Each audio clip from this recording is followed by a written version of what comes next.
Sirach chapter 1. All wisdom is from the Lord God, and has always been with him, and is before all time. Who has numbered the sand of the sea, and the drops of the rain, and the days of the world? Who has measured the height of heaven, and the breadth of the earth, and the depth of the abyss? Who has examined the wisdom of God, which precedes all things? Wisdom was created before all things, and the understanding of prudence is before all time. The word of God on high is the source of wisdom, whose steps are eternal commandments.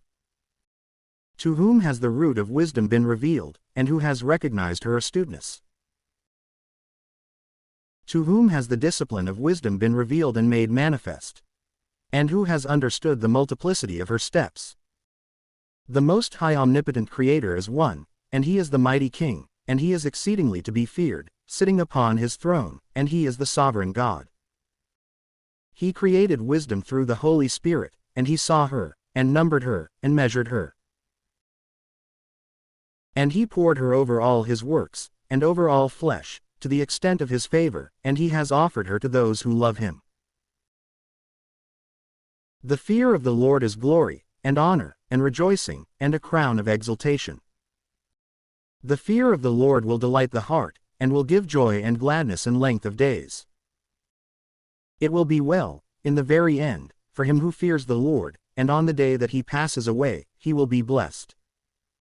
The love of God is honorable wisdom,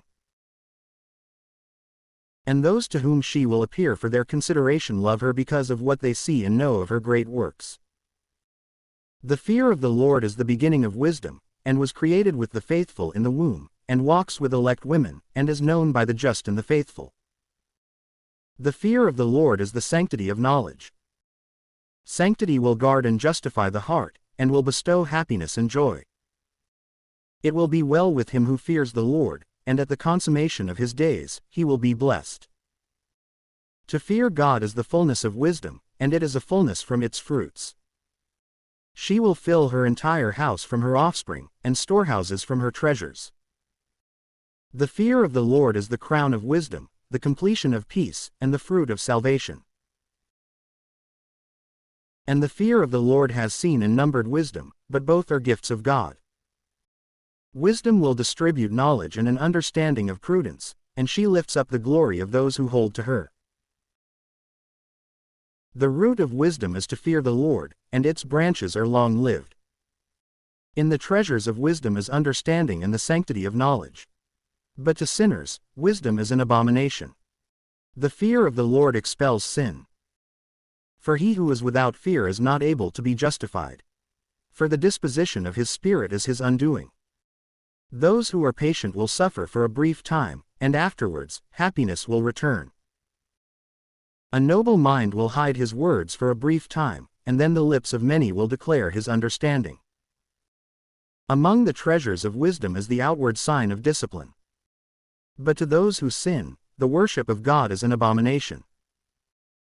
Son, if you desire wisdom, observe justice, and then God will offer her to you. For the fear of the Lord is wisdom and discipline. And what pleases him is faith and meekness, and so shall he complete his treasures. You should not be incredulous to the fear of the Lord, and you should not draw close to him with a duplicitous heart. You should not be a hypocrite in the sight of men, and you should not scandalize with your lips. Attend to these things, otherwise you may fall and bring dishonor to your soul. And then God may uncover your secrets, and he may cast you down forcefully in the midst of the congregation. For you drew near to the Lord wickedly, and your heart was filled with deceit and falseness. Sirach chapter 2. Son, when you apply yourself to the service of God, stand in justice and in fear, and prepare your soul for temptation. Humble your heart, and persevere. Incline your ear, and accept words of understanding. And you should not hurry away in the time of distress. Endure steadfastly for God, join yourself to God, and persevere, so that your life may increase in the very end. Accept everything that will happen to you, and persevere in your sorrow, and have patience in your humiliation. For gold and silver are tested in fire, yet truly, acceptable men are tested in the furnace of humiliation. Believe God, and He will restore you to health. And straighten your way, and hope in Him. Observe His fear, and grow old in it. You who fear the Lord, wait for His mercy. And do not turn away from Him, lest you fall. You who fear the Lord, believe in Him. And your reward will not be taken away. You who fear the Lord, hope in Him. And mercy will approach you, to your delight. You who fear the Lord, love Him. And your hearts will be illuminated. My sons, consider the nations of men, and know that not one of them hoped in the Lord and was confounded. For who has remained in His commandment and been abandoned? Or who has called upon Him, and yet He despised him? For God is upright and merciful, and He will forgive sins in the day of tribulation. And He is the protector to all those who seek Him in truth. Woe to the duplicitous heart, and to the wicked lips, and to the hands that do evil, and to the sinner who walks the earth by two ways. Woe to the dissolute in heart, who do not trust God. For, as a result, they will not be protected by Him. Woe to those who have lost endurance, and who have abandoned upright ways, and who have turned aside to depraved ways. And what will they do when the Lord begins to examine them? Those who fear the Lord will not be unbelieving toward His word. And those who love Him will keep to His way. Those who fear the Lord will seek the things that are well-pleasing to Him. And those who love Him will be filled with His law. Those who fear the Lord will prepare their hearts, and they will sanctify their souls in His sight. Those who fear the Lord keep His commandments, and they will have patience even until His examination. Saying, if we do not do penance, then we will fall into the hands of the Lord, and not into the hands of men. For according to His greatness, so also is His mercy with Him. Sirach chapter 3, the sons of wisdom are the church of the just, and their generation is obedience and love. Sons, listen to the judgment of your father, and act accordingly, so that you may be saved. For God has honored the father in the sons, and, when seeking the judgment of the mother, He has confirmed it in the children. He who loves God will plead with Him on behalf of sins, and will keep himself away from sin, and will be heeded in the prayers of his days. And, like one who stores up treasure, so also is he who honors his mother. He who honors his father will find happiness in his own children, and he will be heeded in the day of his prayer. He who honors his father will live a long life, and he who obeys his father will be a refreshment to his mother. He who fears the Lord honors his parents, and he will serve them as masters, for it is they who conceived him. In word and deed, and in all things, honor your father with patience, so that a blessing may come to you from him, and so that his blessing may remain to the very end. The blessing of the father strengthens the houses of the sons, but the curse of the mother uproots even its foundation. Do not boast in the disgrace of your father, for his shame is not your glory.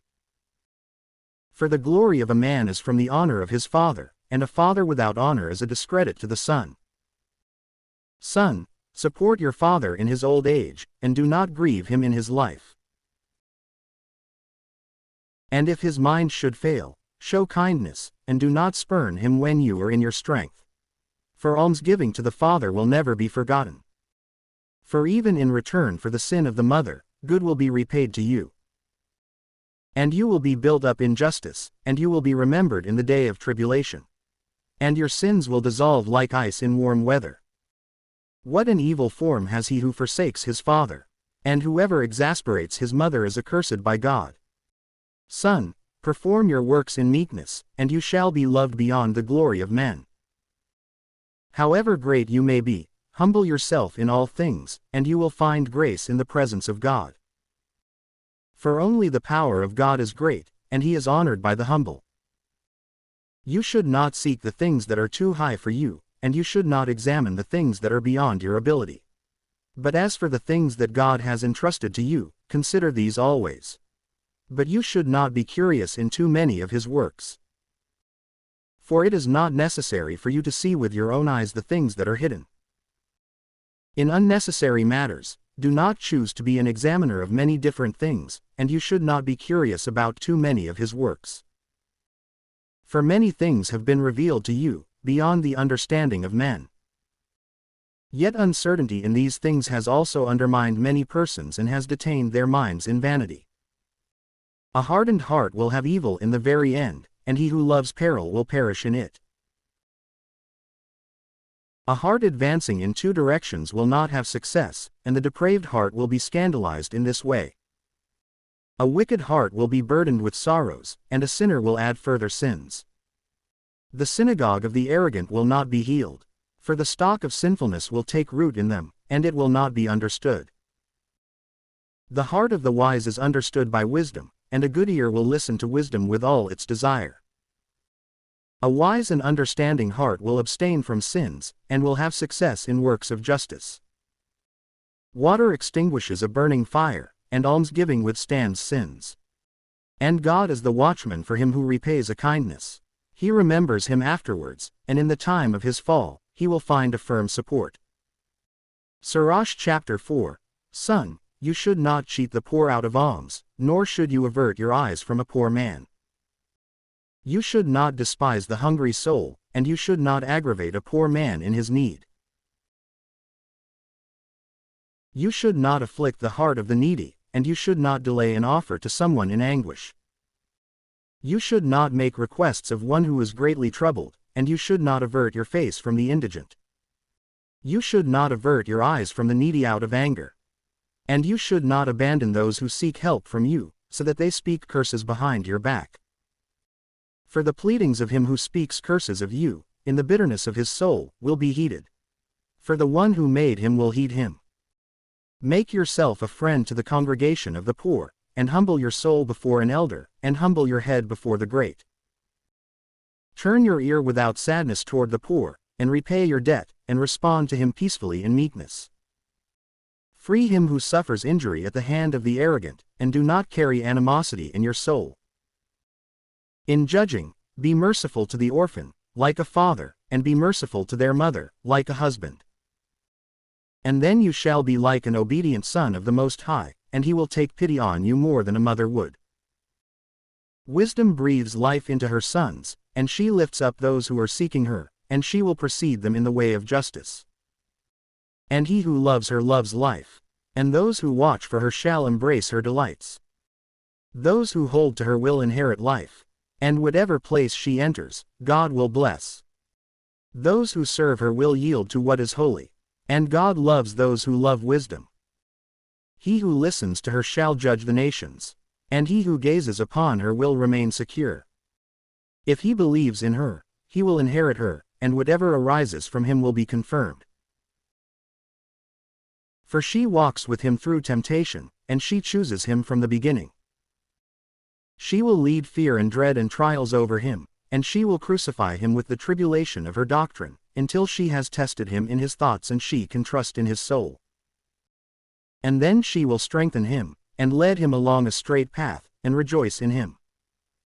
And she will disclose her secrets to him, and she will store up treasure, of the knowledge and understanding of justice, in him. But if he has wandered astray, she will leave him behind, and she will deliver him into the hands of his enemy. Son, be continually observant, and keep away from evil. For the sake of your soul, you should not be ashamed to speak the truth. For there is a shame that brings sin, and there is a shame that brings glory and grace. You should not accept a face contrary to your own face, nor should you accept a lie contrary to your own soul. You should not enjoy the fall of your neighbor. Neither should you withhold words at an opportunity for salvation. You should not conceal your wisdom in her beauty. For wisdom is discerned within speech, and understanding and knowledge and doctrine are discerned in the words of those who understand and by their steadfastness in the works of justice. You should not contradict a word of truth in any way, otherwise, by a falsehood born of ignorance, you will be confounded. You should not be ashamed to confess your sins, but do not subject yourself to any man because of sin. Do not choose to stand against the face of the powerful, for you should not strive against the current of the river. Suffer for justice, on behalf of your soul, and struggle, even unto death, on behalf of justice, and God will fight against your enemies on your behalf. Do not choose to be quick with your words, nor unproductive or neglectful in your works. Do not choose to be like a lion in your house, distressing those of your household, and oppressing those who are subject to you. Do not let your hand be open when receiving, but closed when giving. Sirach chapter 5. Do not choose to seek iniquitous possessions, and you should not say, I have all I need in life. For it will be of no benefit to you in the time of retribution and darkness. You should not pursue, in your strength, the desires of your heart. And you should not say, How powerful am I? Or, Who will cast me down because of my deeds? For God will vindicate with vengeance. You should not say, I sinned, and what grief has befallen me? For the Most High is a patient recompenser. Do not be willing to be without fear concerning a forgiven sin, and you should not add sin upon sin. And you should not say, The compassion of the Lord is great, He will take pity on the multitude of my sins. For both mercy and wrath go forth quickly from Him, and His wrath sets its gaze upon sinners. You should not delay being converted to the Lord, and you should not set it aside from day to day. For His wrath will approach suddenly, and in the time of vindication, He will destroy you. Do not choose to be anxious for unjust wealth, for these things will not benefit you in the day of darkness and retribution. You should not winnow in every wind, and you should not go forth into every path. For so is every sinner proven by his duplicitous tongue. Be steadfast in the way of the Lord and in the truth of your understanding and knowledge, and let words of peace and justice overtake you. Be meek when listening to a word, so that you may understand. And offer a true response in wisdom. If you understand, then answer your neighbor. But if you do not, then let your hand be over your mouth, so that you are not caught by an inept word, and then confounded. Honor and glory are in the words of those who understand, yet truly, the tongue of the imprudent man is his undoing. You should not be called a whisperer, and you should not be caught by your own tongue, and then confounded. For confusion and remorse is upon a thief, and a wicked mark is upon the double-tongued, but for the whisperer, there is hatred and animosity and disgrace. Justify the small and the great similarly. Sirach chapter 6. Do not be willing to become an enemy instead of a friend to your neighbor. For an evil man will inherit reproach and disgrace, as will every sinner who is envious and double-tongued. You should not extol yourself, like a bull, in the thoughts of your soul, lest perhaps your strength may be cast down through foolishness, which would consume your leaves, and destroy your fruit, and leave you behind like a dry tree in the desert. For a wicked soul will destroy the one who has it, for it gladly provides enemies to him, and it will lead him to the fate of the impious. A sweet word multiplies friends and mitigates enemies, and thankful words abound in a good man. Allow many to be at peace with you, but allow 1 out of 1,000 to be your counselor. If you would obtain a friend, test him before you accept him, and do not trust him readily. For there is a friend according to his own time, but he will not remain in the day of tribulation. And there is a friend who can be turned to animosity, and there is a friend who will reveal hatred and ridicule and insults. And there is a friend who is a companion at table, but he will not remain in a day of need. A friend, if he remains steadfast, will be to you as you are to yourself, and he will act with faithfulness among those of your household. If he humbles himself before you and hides himself from your face, you shall have a noble and harmonious friendship. Distance yourself from your enemies, and pay attention to your friends. A faithful friend is a strong shelter, and whoever has found one has found a treasure. Nothing is comparable to a faithful friend, and no weight of silver or gold is worth more than the goodness of his fidelity. A faithful friend is a medicine for life and immortality, and those who fear the Lord will find one. He who fears God will have a similar good friendship, because his friend will be like him. Son, from your youth receive instruction, and then you will find wisdom, even to your gray hairs. Approach wisdom like one who plows and sows, and then wait for her good fruits. For in doing her work, you will labor a little, but you will soon eat from her produce. How exceedingly harsh is wisdom to unlearned men! And so, the witless will not remain with her.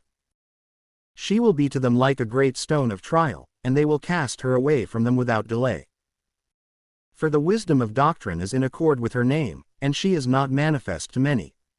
But she continues with those by whom she is recognized, even in the sight of God. Listen, son, and accept an understanding counsel, for you should not discard my advice. Set your feet in her fetters and your neck in her chains.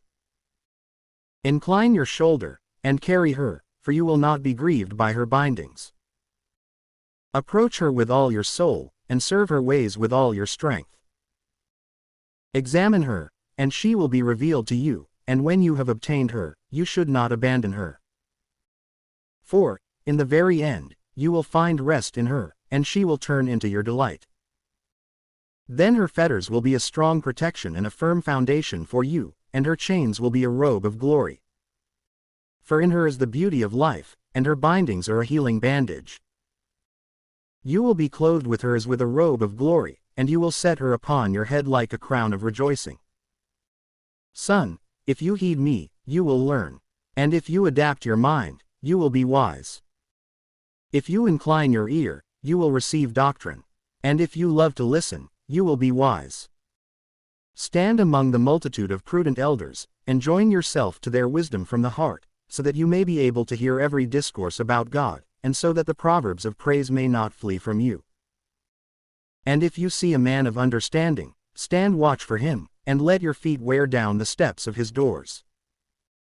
Set your thoughts on the precepts of God, and be entirely constant in his commandments. And he himself will give a heart to you, and the desire of wisdom will be given to you. Sirach chapter 7. Do not choose to do evil, and evil will not take hold of you. Withdraw from the iniquitous, and evil will withdraw from you. Son, do not sow evil in the furrows of injustice, and you will not reap them sevenfold. Do not seek a role of leadership from the Lord, and do not seek a seat of honor from the king. You should not justify yourself before God, for he is the knower of hearts. And by no means should you wish to seem wise before the king. Do not seek to become a judge, unless you have sufficient strength to shatter iniquities. Otherwise, you might fear the face of the powerful, and so establish a scandal within your integrity. You should not sin against the multitude of a city, nor should you cast yourself against the people. And you should not bind two sins together. For even in one sin, you will not go unpunished. Do not be cowardly in your soul. You should not be unwilling to beg, nor to give alms. You should not say, God will look with favor on the multitude of my gifts, and when I make an offering to the Most High God, he will accept my gift. You should not ridicule a man in bitterness of soul, for there is one who humbles and who exalts, the all-seeing God.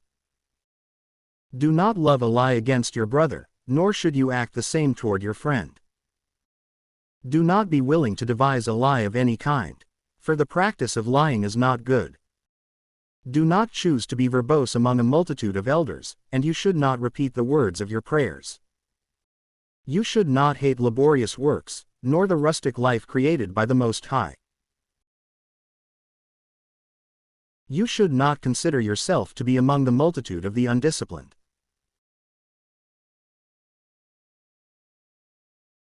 Remember wrath, for it will not be delayed. Humble your spirit greatly, for the retribution against the flesh of the impious is with fire and worms. Do not betray your friend for the sake of money, and you should not spurn your dearest brother for the sake of gold. Do not choose to depart from a good and understanding wife, whom you have been allotted in the fear of the Lord. For the grace of her modesty is above gold. You should not harm the servant whose works are honest, nor the hired hand who entrusts his life to you. Let an understanding servant be loved by you like your own soul. You should not cheat him out of freedom, nor abandon him to destitution. Are cattle yours? Tend to them. And if they are useful, let them remain with you. Are sons yours? Instruct them, and bow them down from their childhood. Are daughters yours? Watch over their bodies, and you should not display a light-hearted attitude toward them. Give your daughter in marriage, and give her to an understanding man, and you will be doing a great work. If a wife in accord with your soul is yours, you should not reject her. But do not entrust yourself to her who is hateful.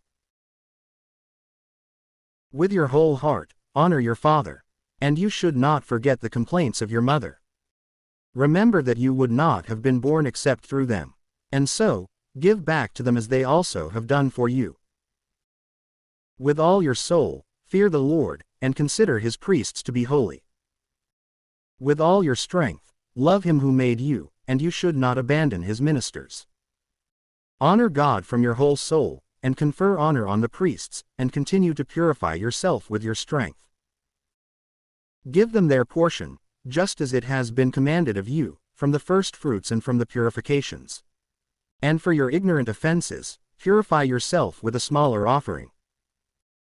You should offer to the Lord the gift of your strength, and the sacrifice of sanctification, and the first fruits of what is holy. And reach out your hand to the poor, so that your atonement and your blessing may be perfected. A gift has grace in the sight of all the living, but you should not prohibit grace for the dead. You should not fail to console those who are weeping, nor to walk with those who are mourning. Do not let yourself be slow to visit the sick, for in this way, you will be confirmed in love. In all your works, remember your very end, and so you will not sin, unto eternity. Sirach chapter 8. You should not quarrel with a powerful man, lest perhaps you may fall into his hands. You should not contend with a wealthy man, lest perhaps he may bring an action against you. For gold and silver have destroyed many, and have reached and corrupted even the hearts of kings. You should not quarrel with a man who is full of words, for you should not cast wood upon his fire. You should not confide in an ignorant man, lest he speak evil about your family. You should not despise a man who turns himself away from sin, nor reproach him with it. Remember that we are all subject to correction. You should not spurn a man in his old age, for we are all subject to growing old. Do not be willing to rejoice at the death of your enemy, knowing that we all die, and that we do not want others rejoice over us. You should not despise the discourse of those who are old and wise, instead, ponder their proverbs. For from them, you will learn wisdom and intelligent doctrine, so as to serve great men without blame. Do not allow the discourse of your elders to pass you by, for they have learned from their fathers. And from them, you will learn understanding, and you will learn what response to give in a time of necessity. You should not kindle the coals of sinners by arguing with them, for you might be scorched by the flame from the fire of their sins. You should not stand against the face of a contemptuous person, otherwise he may sit down as if waiting in ambush against your words. You should not lend to a man who is stronger than you. But if you do lend, consider it lost. You should not promise beyond your ability. But if you do promise, consider how to fulfill it. You should not judge against a judge, for he judges according to what is just. You should not go forth on the way with an audacious man, lest perhaps he may burden you with his evils. For he goes forth according to his own will, and you will perish with him in his folly. You should not start a conflict with an angry man, and you should not go into the desert with an audacious man. For shedding blood is nothing to him, and in a place where there is no help for you, he will overthrow you. You should not hold counsel with the foolish, for they are not able to love anything except what pleases them. You should not take counsel in the sight of an outsider, for you do not know what he will do next. You should not reveal your heart to every man, lest perhaps he may offer a false kindness to you, and then speak reproachfully about you. Sirach chapter 9. You should not be jealous of the wife of your bosom, lest she reveal, because of you, the malice of a wicked lesson. You should not give authority over your soul to a woman, lest she obtain your strength, and then you would be confounded. You should not look with favor on a woman with many desires, lest perhaps you may fall into her traps. You should not be continually in need of entertainment, nor should you be persuaded by it, lest perhaps you may perish by its effectiveness. You should not stare at a virgin, lest perhaps you may be scandalized by her beauty. You should not give your soul, in any way, to fornicators, lest you destroy yourself and your inheritance. Do not choose to look around in the streets of the city, nor should you wander along its thoroughfares. Avert your face from an ornate woman, for you should not gaze upon strange beauty. Many have perished because of the beauty of a woman, and by this, desire is kindled like a fire. Every woman who is a fornicator will be trampled down, like the filth in the street. Many, by admiring the beauty of the wife of another, have become reprobate. For familiarity with her flares up like a fire. You should not sit down at all with another man's wife, nor recline with her on a couch. And you should not argue with her over wine, lest perhaps your heart may turn toward her, and by your emotion, you would be toppled into perdition. You should not abandon an old friend, for a new one will not be similar to him. A new friend is like new wine. It will grow old, and then you will enjoy drinking it. You should not envy the glory and wealth of a sinner, for you do not know what may be his undoing in the future. The injury of the unjust should not please you, knowing that, until they are in hell, the impious will not please. Keep yourself far from a man having the power to kill, and then you will not have the fear of death suspended over you. But if you do approach him, do nothing to offend, lest perhaps he may take away your life. Know that this is a communion with death, for you would be entering the midst of snares, and walking upon the arms of the grieving. According to your ability, be cautious of your neighbor, and treat him as the wise and prudent would. Let just men be your companions, and let your glory be in the fear of God.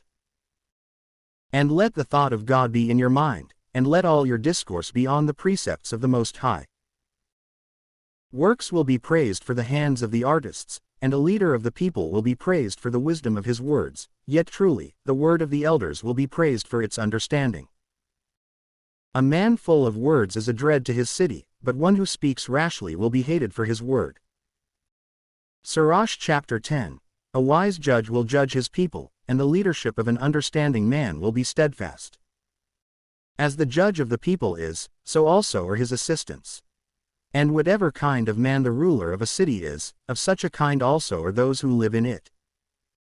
A foolish king will be the ruin of his people, for cities will be inhabited through the understanding of those with power. Power over the earth is in the hand of God, and, in due time, he will raise up a helpful leader over the earth. The prosperity of a man is in the hand of God, and he will place his honor above the face of the scribe. You should forget all injury done to you by your neighbor, and you should do nothing among the works of injury. Arrogance is hateful in the sight of God and of men, and all iniquity among the nations is abominable. A kingdom is transferred from one people to another because of injustices, and injuries, and contempt, and every kind of deceit. But nothing is more wicked than a greedy man. Why should that which is earth and ashes be arrogant? There is nothing more iniquitous than to love money, for such a one has sold even his own soul, for in his life, he casts aside his innermost being. All power is of short life. A prolonged sickness is of grave concern to a physician. A physician causes a sickness to be shortened. So also, a king is here today, and tomorrow he will die. For when a man dies, he will inherit serpents, and wild beasts, and worms. The beginning of the arrogance of man is apostasy from God. For his heart has withdrawn from the one who made him. For arrogance is the beginning of all sin. Whoever holds to it, will be filled with evil words, and it will overthrow him in the end. Because of this, the Lord has dishonored the gatherings of the evil, and he has destroyed them, even unto the end.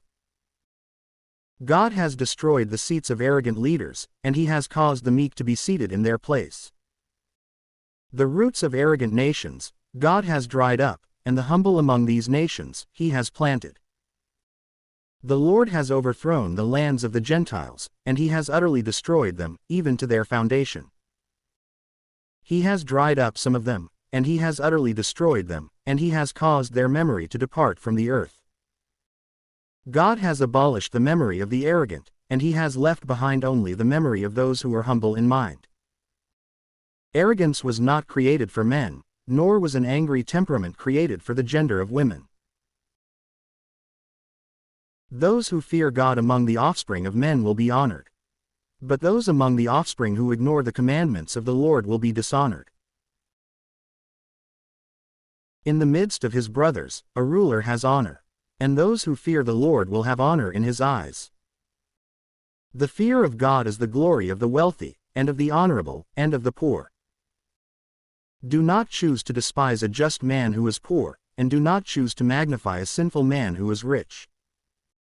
The great man, and the judge, and the powerful have honor. But no one is greater than he who fears God. Those who are free will serve an understanding servant, and a prudent and disciplined man will not murmur at correction, but an ignorant man will not be honored. Do not choose to extol yourself in doing your work, and do not be unproductive during the time of distress. He who works, and so abounds in all things, is better than he who boasts, and so lacks bread. Son, preserve your soul in meekness, and give it honor according to its merit. Who will justify one who sins in his soul, and who will honor one who dishonors his soul? The poor man is glorified by his discipline and fear, and there is a man who is honored because of his substance. But if someone is glorified in poverty, how much more in substance? And whoever is glorified in substance, let him fear poverty.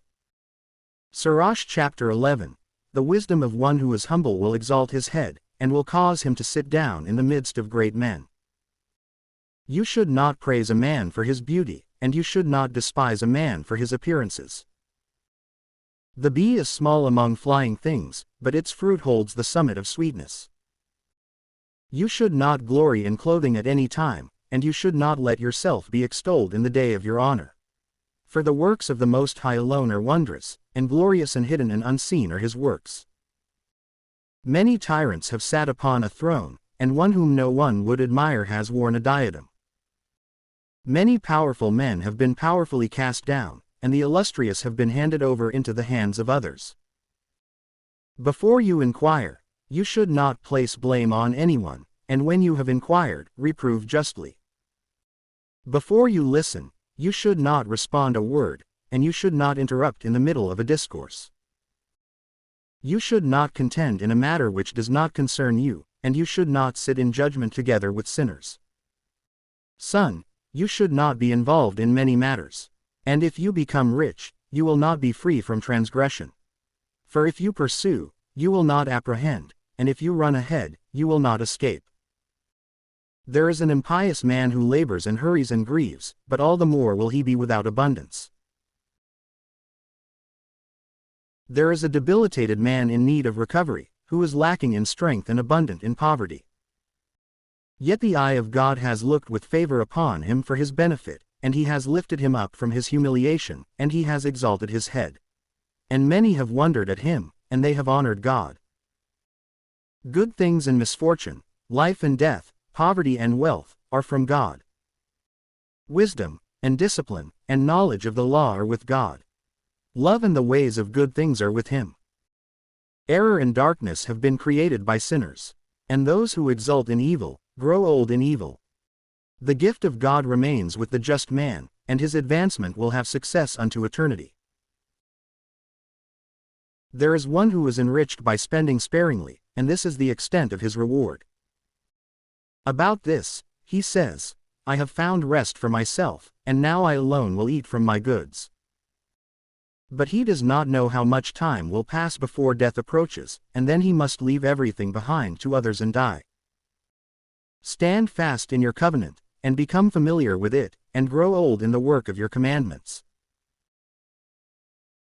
You should not spend time in the works of sinners. Instead, trust in God and remain in your own place. For it is easy, in the eyes of God, to make a pauper suddenly rich. The blessing of God hurries to reward the just man, and in a fleeting hour his advancement bears fruit.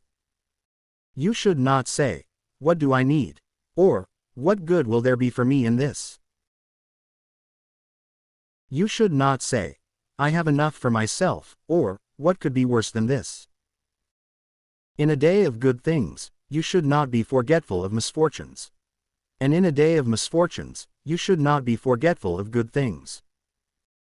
For it is easy, in the sight of God, on the day of one's passing, to repay each one according to his ways. The affliction of an hour causes one to forget great delights, and in the end of a man is the uncovering of his works.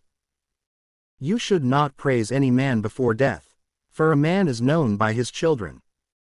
You should not bring every man into your house, for many are the snares of the deceitful. For as a stomach with a bad smell vomits, and as a partridge is led into a cage, and like a deer led into a snare, so also is the heart of the arrogant. And it is like a bystander watching his neighbor fall. For it lies in ambush, and then turns good into evil, and it will place the blame on the elect. From one spark, a great fire grows, and from one deceitful man, much blood flows. But a very sinful man lies in ambush for blood. Pay close attention to yourself before a harmful man, for he fabricates evils. Otherwise, he may lead over you a whispered reproach unceasingly. Receive a stranger to yourself, and he will overthrow you with a whirlwind, and he will alienate you from what is your very own. Sirach chapter 12. If you do good, know to whom you do it, and there will be many thanks for your good deeds. Do good to the just, and you will find great recompense, and if not from him, certainly from the Lord. For there is no good for someone who is always occupied in evil, or who does not give alms. For the Most High holds hatred for sinners, but he takes pity on the repentant. Give to the merciful, and you should not assist the sinner. For the impious and the sinner will be repaid with the vengeance being held for them on the day of retribution. Give to the good, but you should not receive from a sinner. Do good to the humble, but you should not give to the impious. Withhold your bread, do not give it to him, otherwise he may overpower you with it. For you will find twice the evil for all the good you will have done to him. For the Most High also holds hatred for sinners, and he will repay vengeance to the impious.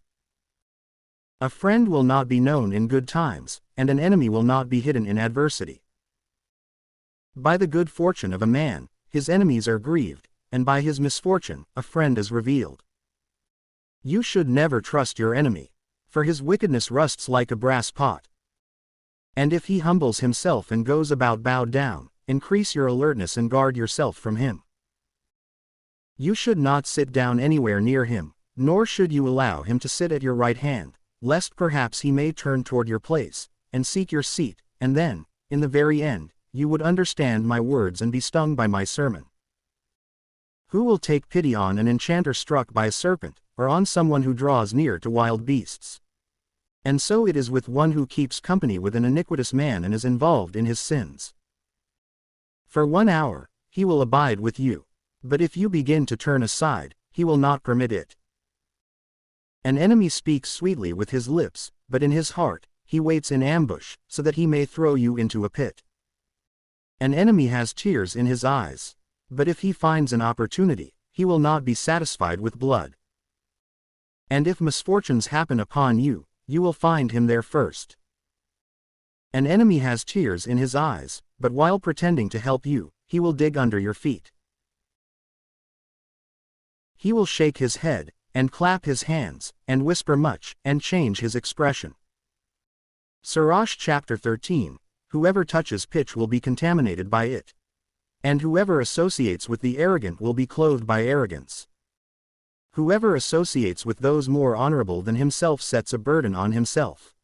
And so, you should have no fellowship with someone who is wealthier than you. What will the cooking pot have in common with the earthen vessel? And when they collide with one another, one will be broken.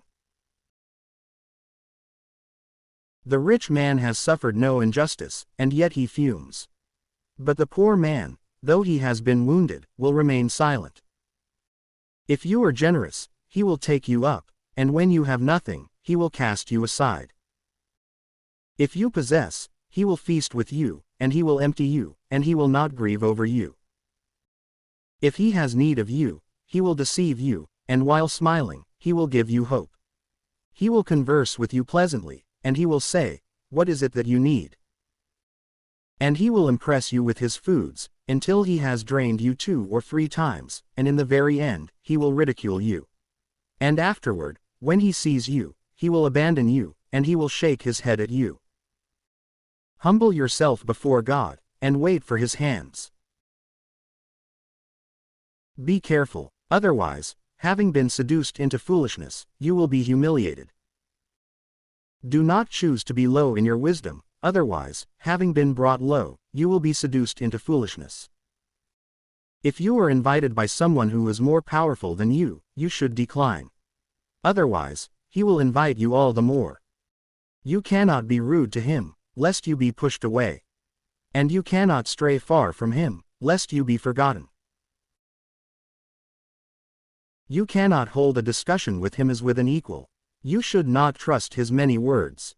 For by much talking, he will probe you, and while smiling, he will question you about your secrets. His cruel mind will store up your words, and he will not spare you from affliction, nor from prison. Be cautious of yourself, and attend diligently to what you are hearing. For you are walking toward your own destruction. Yet truly, while listening to these things, consider it as if it were a dream, and you will awaken. Love God for your entire life, and call upon him for your salvation. Every animal loves its own kind, so also every man loves those closest to himself. All flesh will join with whatever is similar to itself, and every man will associate with whomever is similar to himself. If a wolf would at any time have fellowship with a lamb, so also would a sinner have fellowship with the just. What fellowship does a holy man have with a dog?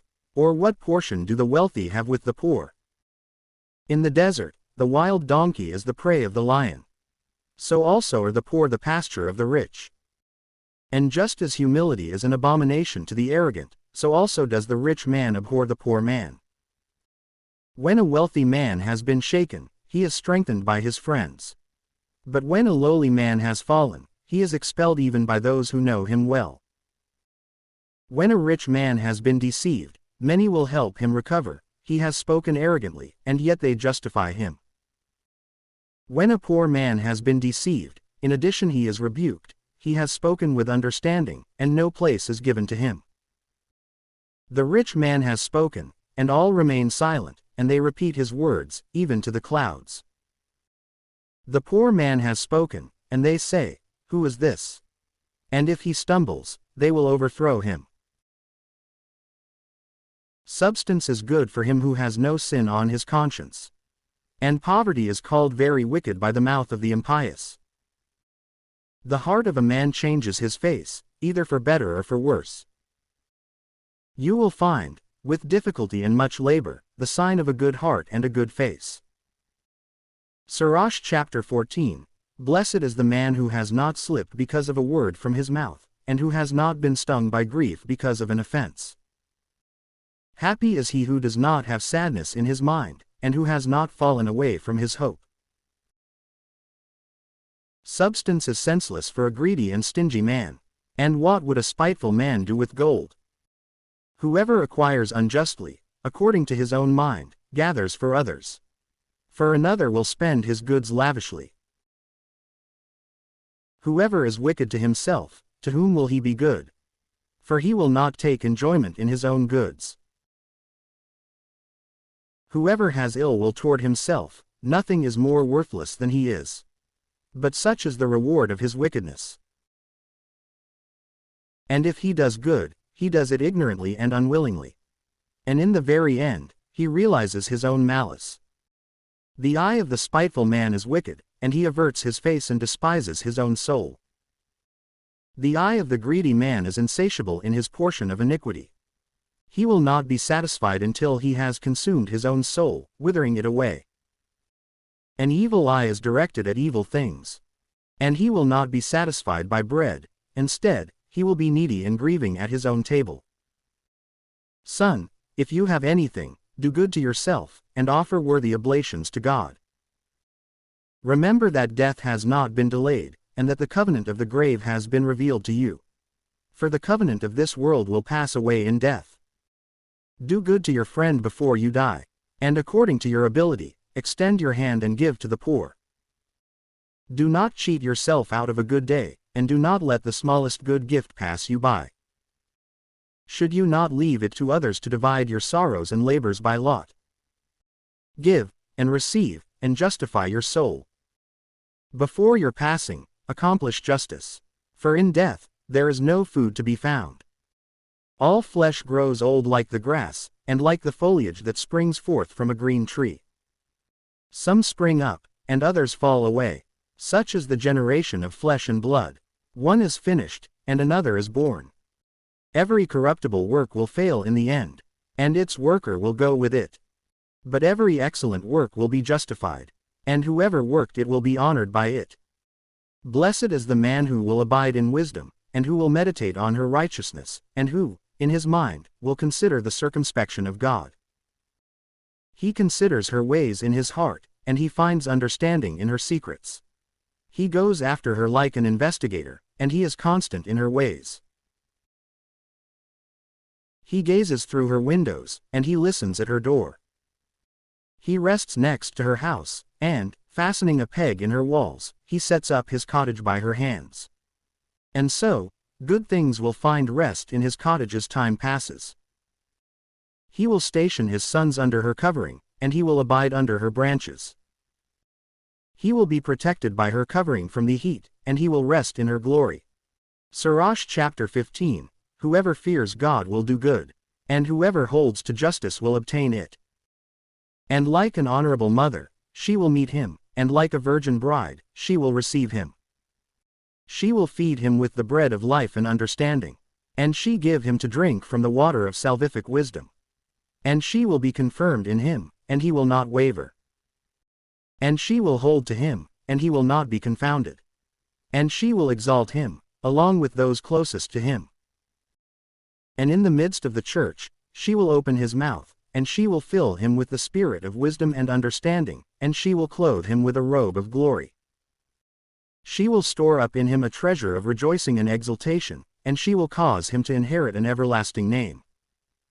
But foolish men will not take hold of her, and though understanding men will meet her, foolish men will not catch sight of her. For she is far from arrogance and deceit. Lying men will be wary of her, but men who speak the truth will be found with her, and they will have success, even when examined by God. Praise is not beautiful in the mouth of a sinner. For wisdom was sent from God.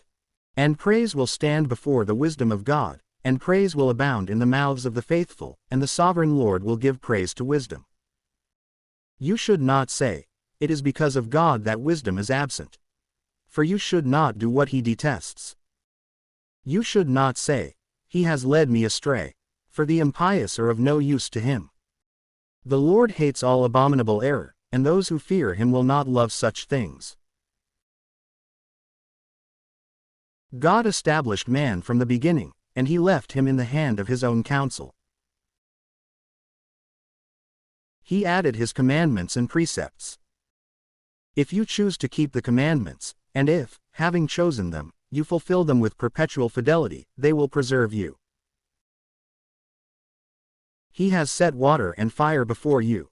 Extend your hand to whichever one you would choose. Before man is life and death, good and evil. Whichever one he chooses will be given to him. For the wisdom of God is manifold, and he is strong in power, seeing all things without ceasing. The eyes of the Lord are upon those who fear him, and he knows each one of the works of man. He has commanded no one to act impiously, and he has given no one permission to sin. For he does not desire a multitude of unfaithful and useless sons. Sirach chapter 16, You should not rejoice in impious children, if they are successful, nor should you take delight in them, if the fear of God is not in them. You should not approve of their life, nor should you look with favor on their labors. For one child who fears God is better than 1,000 impious children. And it is better to die without children, than to leave behind impious children. By means one person with understanding, a country will be inhabited. The tribe of the impious will become desolate. Many such things my eyes have seen, and greater things than these my ear has heard. In the synagogue of sinners, a fire will blaze forth, and amid an unbelieving people, wrath will flare up. The giants of antiquity did not obtain pardon for their sins, they were destroyed by trusting in their own abilities. And he did not spare the place of Lot's sojourn, and he abhorred them because of the arrogance of their words. He did not take pity on them, destroying an entire people, who even extolled themselves concerning their sins. And this was so with 600,000 men, who were gathered together in the hardness of their hearts. And if even a single obstinate person had escaped unpunished, it would be a wonder. For mercy and wrath are with him. He is powerful in forgiveness, and he pours forth wrath. As is his mercy, so also is his correction, he judges a man according to his works. The sinner, in his violations, will not escape, but the patience of the one who shows mercy will not be diminished. Every mercy will make a place for each man, according to the merit of his works, and according to the understanding of his sojourn. You should not say, I am hidden from God, or, who, from on high, will take note of me? Or, among a great number of people, I will not be noticed. For what is my soul amid such an immense creation? Behold, the heavens, and the heaven of the heavens, the abyss, and the entire earth, and the things that are within these, will be shaken by his gaze. Together with mountains and hills, and the foundations of the earth. When God casts his gaze upon them, they will be struck with trembling. And concerning all these things, the heart is without understanding, but every heart is understood by him. And who will understand his ways, or the tempest, which no eye of man will see? For many of his works are concealed. But who will announce the works of his justice? Or who will endure them? For the testament is far from some persons, and the examination of each thing is in its end. Whoever diminishes the heart, thinks empty thoughts. For the imprudent and erring man thinks up foolishness.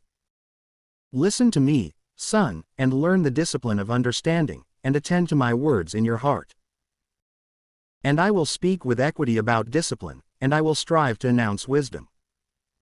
So attend to my words in your heart, and I will speak with equity of spirit, about the virtues that God has set within his works from the beginning, and I will announce his knowledge in truth. With the judgment of God, his works have been done from the beginning, and from their institution, he himself distinguished their parts and set their beginnings, in their kinds. He has beautified their works unto eternity. They have neither hungered, nor labored, and they have not ceased from their works. Neither will any one of them cause anguish to his neighbor, forever.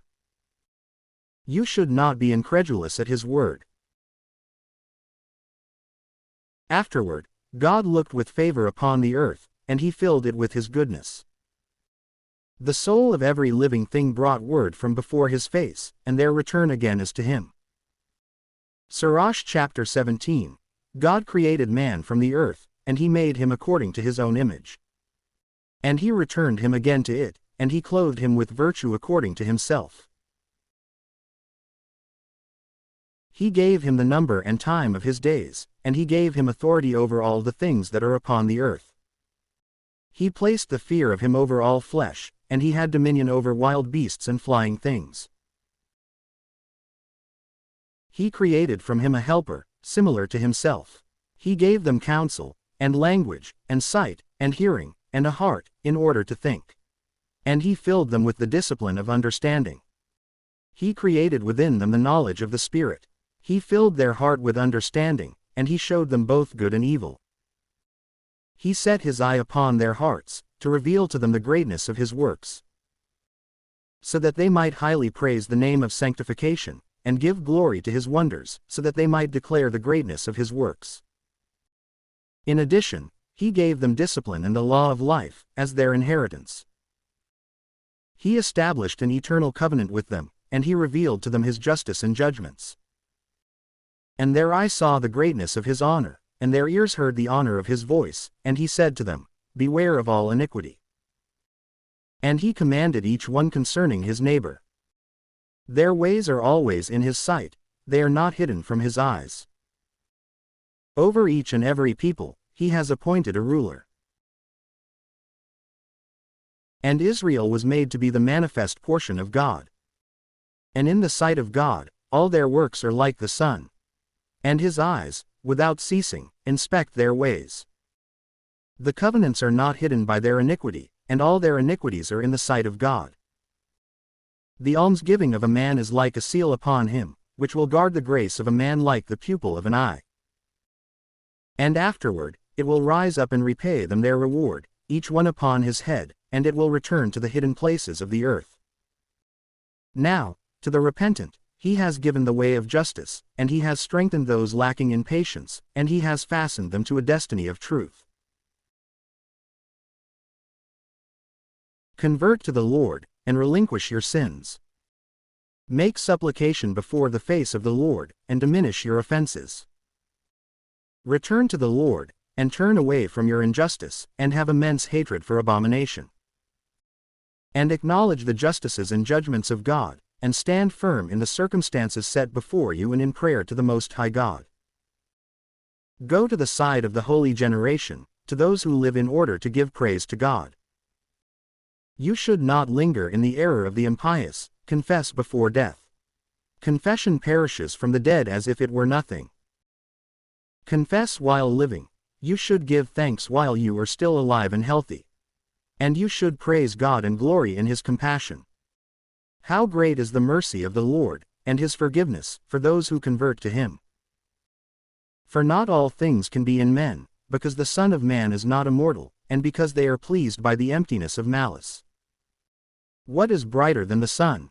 Yet this will fail, or what is more wicked than that which flesh and blood has invented? And this will be reproved.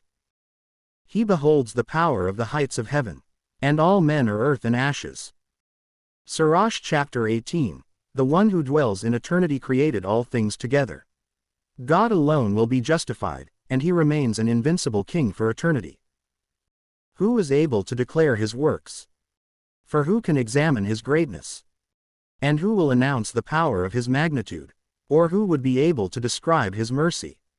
There is no diminishing, and no increasing, and there is no discovering the greatness of God. When man has reached the end, then he will begin. And when he ceases, he will be in need. What is man, and what is his grace? And what is his good, or what is his evil? The number of the days of men are as many as 100 years. Like a drop of water in the ocean, so they are considered to be. And like a grain of sand on the shore, so do these few years compare to the days of all time. For this reason, God is patient with them, and he pours forth his mercy upon them. He has seen that the presumption of their heart is evil, and he knows that their rebelliousness is wicked. Therefore, he has bestowed his forgiveness on them, and he has revealed to them the way of equity. The compassion of man is toward those closest to him, but the mercy of God is upon all flesh. He is merciful, and he teaches and corrects, like a shepherd with his flock. He takes pity on those who accept the doctrine of compassion, and he applies his judgments promptly. Son, in your good works, you should not complain, and in giving anything, you should not cause grief with evil words. Is heat not refreshed by the dew? So also is a good word better than a gift. Behold, is a word not greater than a gift? But both are with a justified man.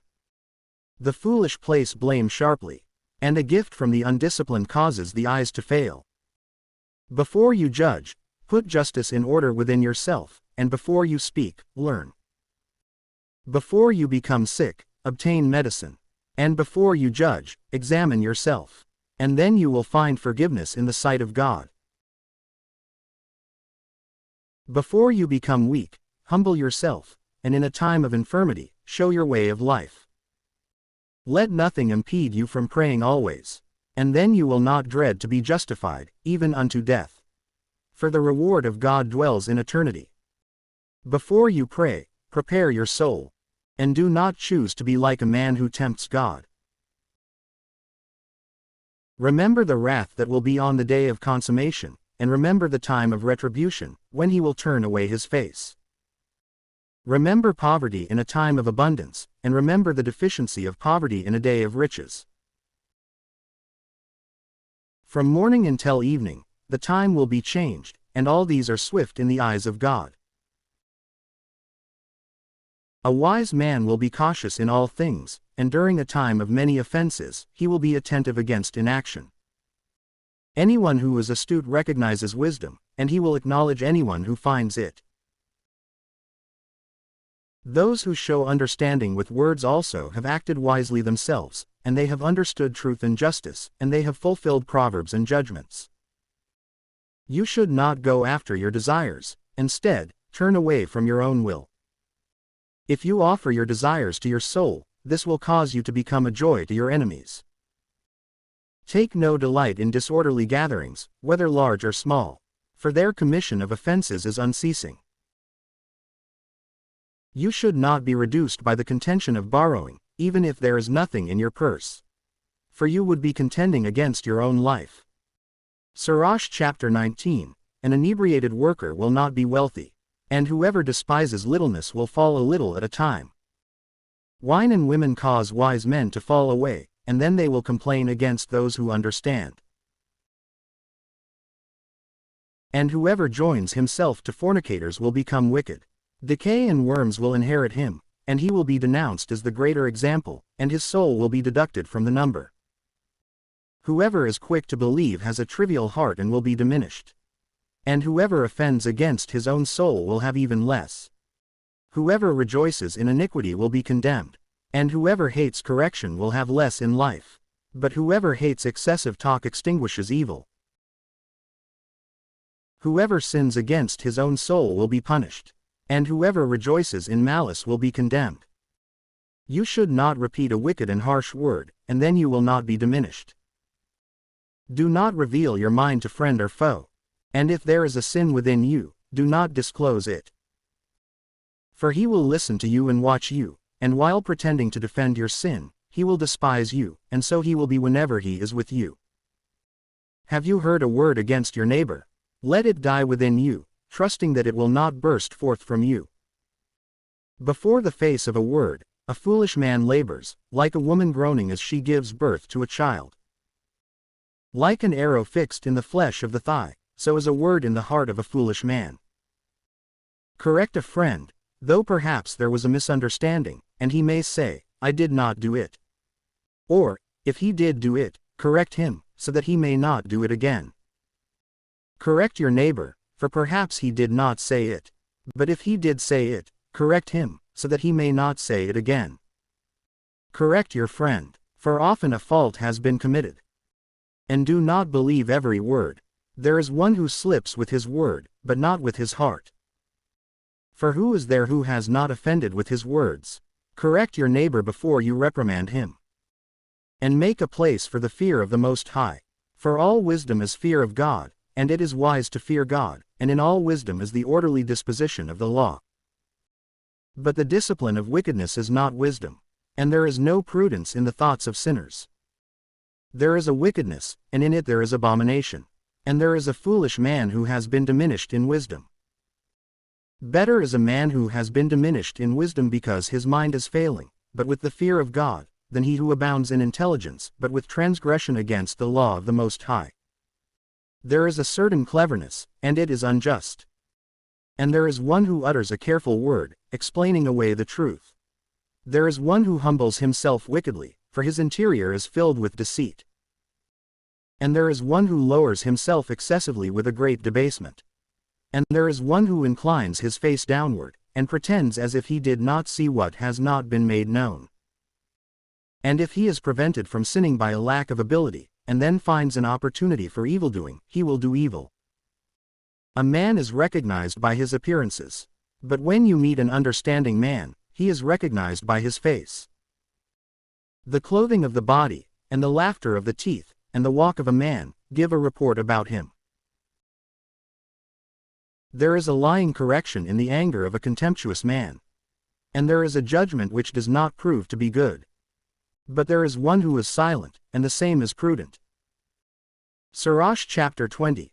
How much better is it to reprove, than to become angry, so as not to hinder him who may confess in prayer. The lust of an eunuch will deflower a young maiden. Similar is he who by violence gives an iniquitous judgment.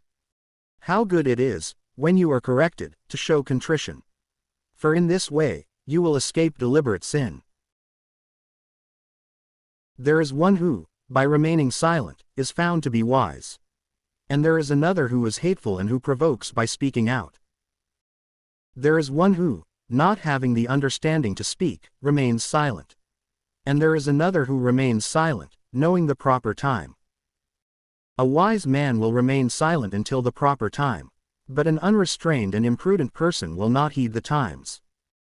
Whoever uses many words will wound his own soul, and whoever unjustly takes authority upon himself will be hated. There is advancement in evil for an undisciplined man, and there is a plan which turns to his detriment. There is a gift which is not helpful, and there is a gift, the repayment for which is double. There is a loss for the sake of boasting, and there is one who will lift up his head from lowliness.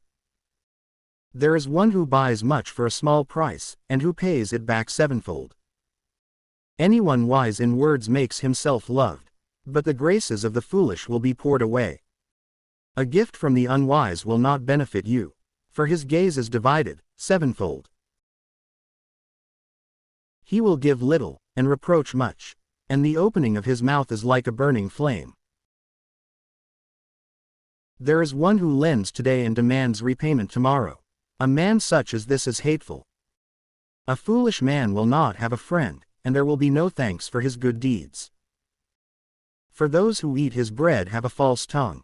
How often and how many are those who will ridicule him? For what he possesses, he does not distribute with correct understanding. And he acts similarly with what he does not possess. The slip of a false tongue is like someone who falls upon pavement. Such a fall for the wicked will arrive quickly. A disagreeable man is like a pointless fable, it will be continually in the mouth of the undisciplined. A parable from the mouth of a fool will be rejected, for he does not speak it at the proper time.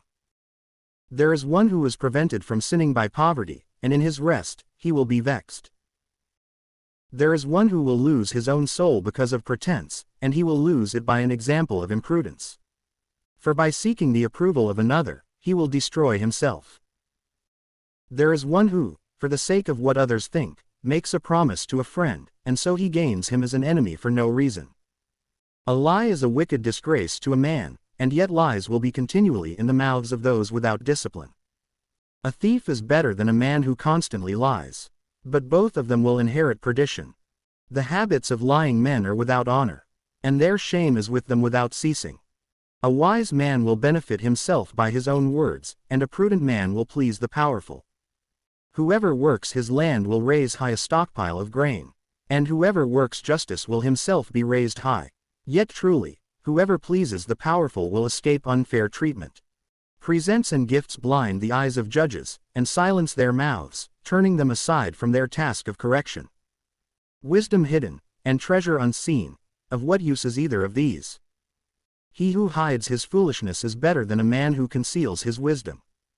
Sirach chapter 21. Son, have you sinned? You should not add further sins. Then too, for your former sins, pray so that they may be forgiven you. Flee from sins, as if from the face of a serpent. For if you approach them, they will take hold of you. Their teeth are like the teeth of a lion, bringing death to the souls of men. All iniquity is like a two-edged spear, there is no healing in its wound. Reproach and injury will make resources useless, and a house that is exceedingly wealthy will become powerless through pride. In this way, the resources of the arrogant will be eradicated. Supplications from the mouth of the pauper will reach all the way to the ears of God, and judgment will come to him quickly. Whoever hates correction is walking in the steps of a sinner, but whoever fears God will convert within his heart. He who has power by means of a bold tongue will be known from far away. but an understanding man knows to slip past him. Whoever builds his house, paid for by another, is like one who gathers his building stones in winter. The synagogue of sinners is like stubble piled up, for the end of them both is a burning fire. The way of sinners is paved and level, and at their end is hell and darkness and punishments.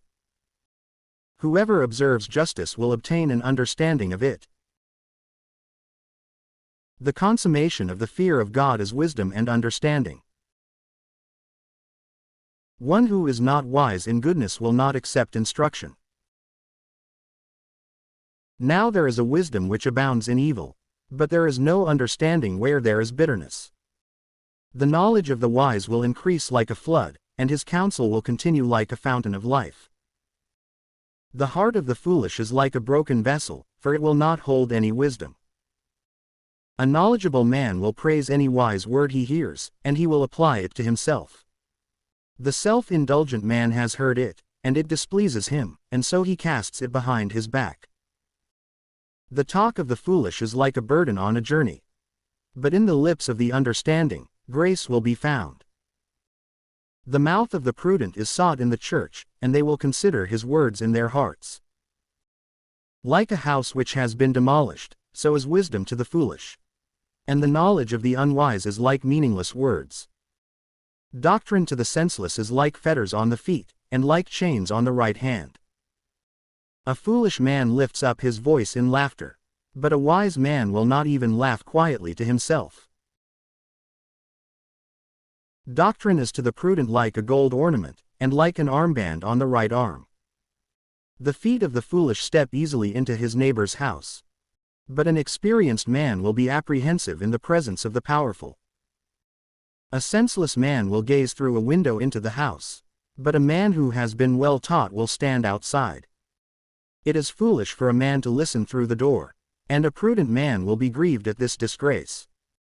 The lips of the imprudent will describe senseless things, but the words of the prudent will be weighed on a balance.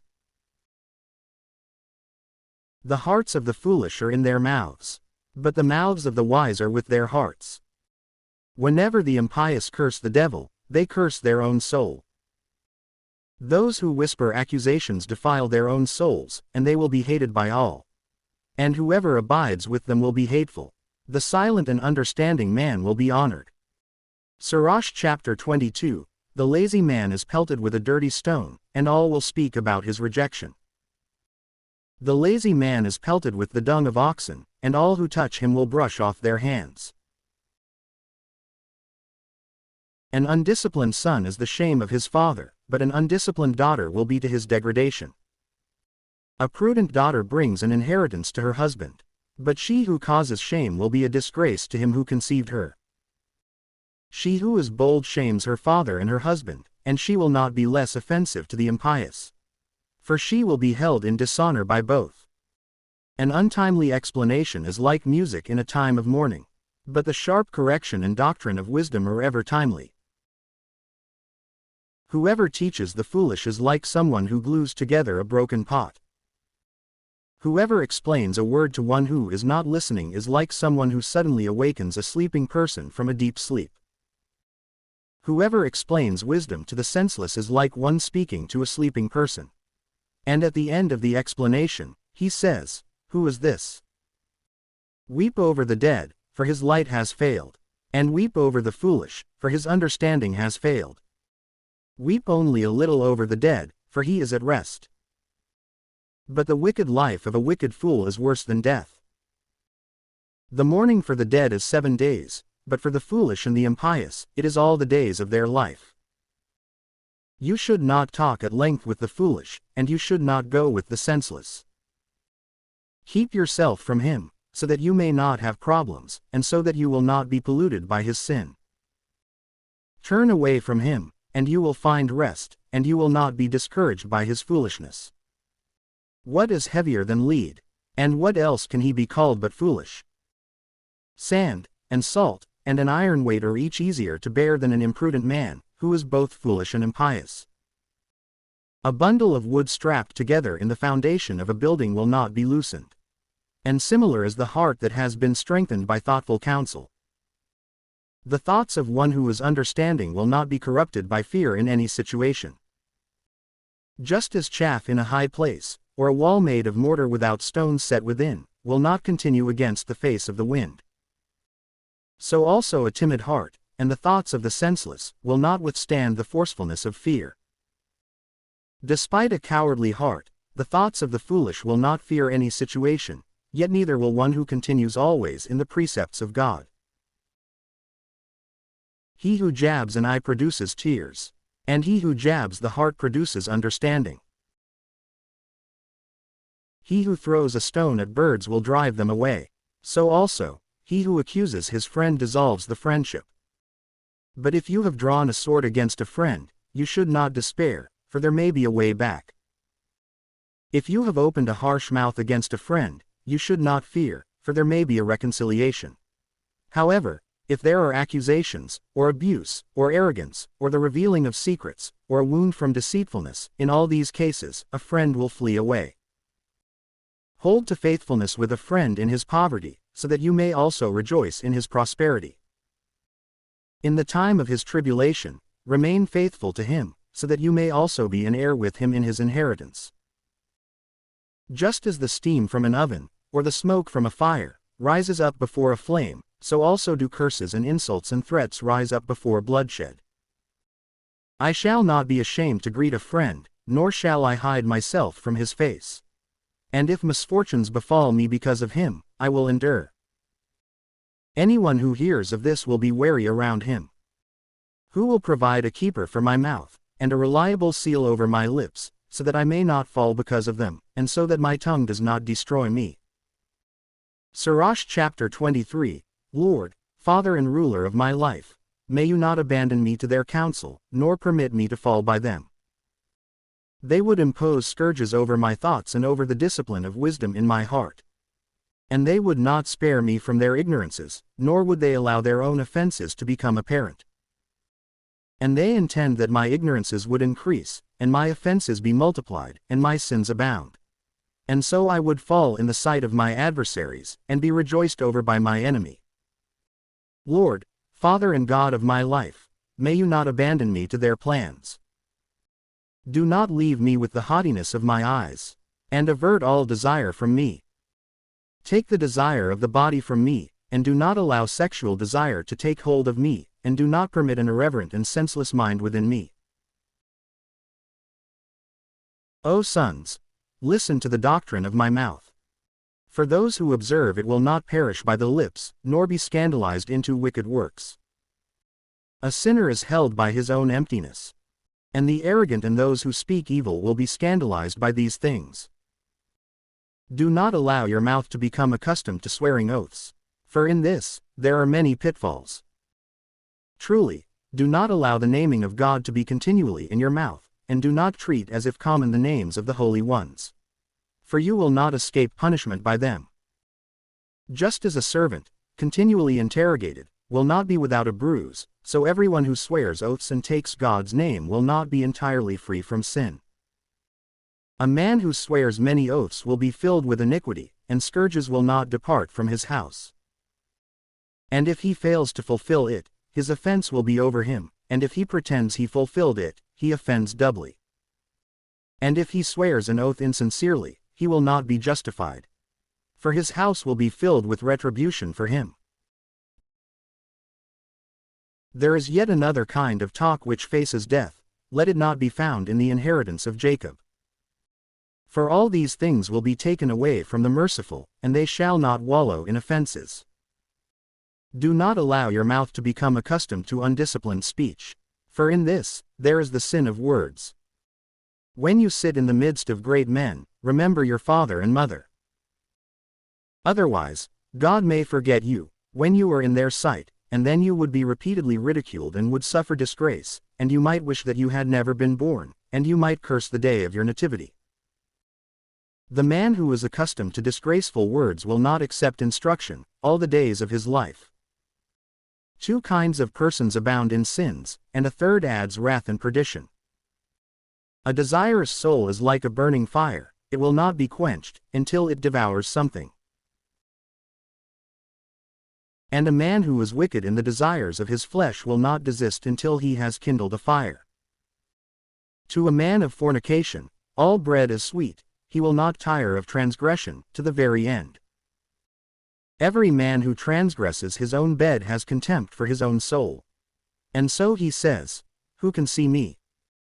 Darkness surrounds me, and the walls enclose me, and no one catches sight of me. Whom should I fear? The Most High will not remember my offenses. And he does not understand that God's eye sees all things. For fear within a man such as this drives away from him both the fear of God and the eyes of those men who fear God. And he does not acknowledge that the eyes of the Lord are much brighter than the sun, keeping watch over all the ways of men, even to the depths of the abyss, and gazing into the hearts of men, even to the most hidden parts.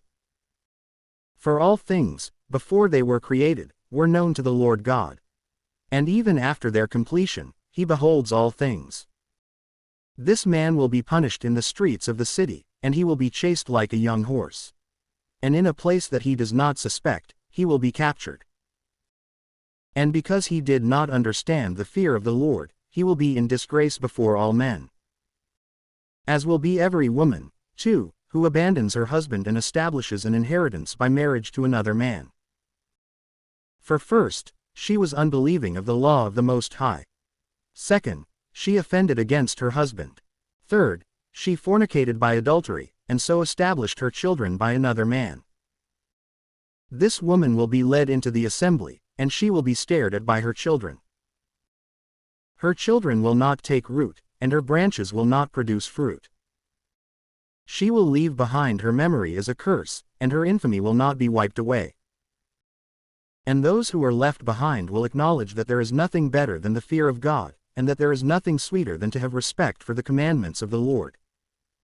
It is a great glory to follow the Lord, for length of days will be received from him. Sirach chapter 24.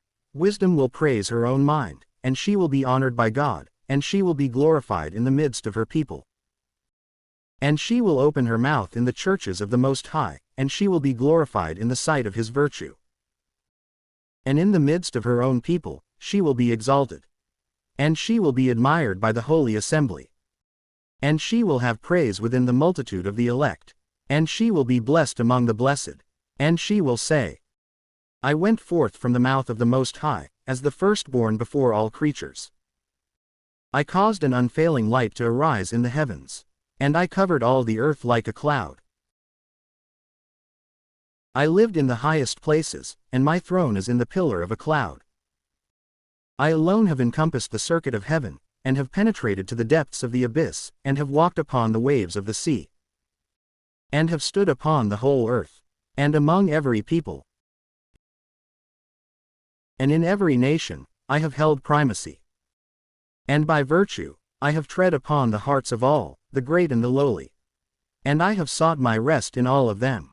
And I will continue, as the inheritance of the Lord. Then the Creator of all things instructed and spoke with me, and the one who created me rested in my tabernacle. And he said to me, Let your dwelling place be with Jacob, and let your inheritance be in Israel, for you shall take root among my elect. From the beginning, and before the world, I was created. And even unto the future world, I will not cease to exist. For I have ministered before him in the holy habitation. And in this way, I was established in Zion. And likewise, in the holy city, I found rest. And my authority was in Jerusalem. And I took root among an honorable people, within the portion of my God, within his inheritance. And so my abode is in the full assembly of the saints. I was exalted like a cedar in Lebanon and like a cypress on Mount Zion. I was exalted like a palm tree in Kadesh and like a rose bush in Jericho. I was exalted like a beautiful olive tree in the plains, and like a sycamore tree beside the waters along a wide road. I gave off an aromatic fragrance like cinnamon or balsam. I produced a sweet odor like the best myrrh. And I perfumed my dwelling place with sweet gum, and aromatic resin, and flower petals, and aloe, as well as the finest cedar from Lebanon. And my fragrance is like undiluted balsam. I have extended my branches like a terebinth tree, and my branches are of honor and grace. Like the vine, I have borne the fruit of a sweet fragrance. And my flowers are the fruit of honor and integrity. I am the mother of the beauty of love, and of fear, and of knowledge, and of holy hope. All grace of the way and of the truth is in me. All hope of life and of virtue is in me.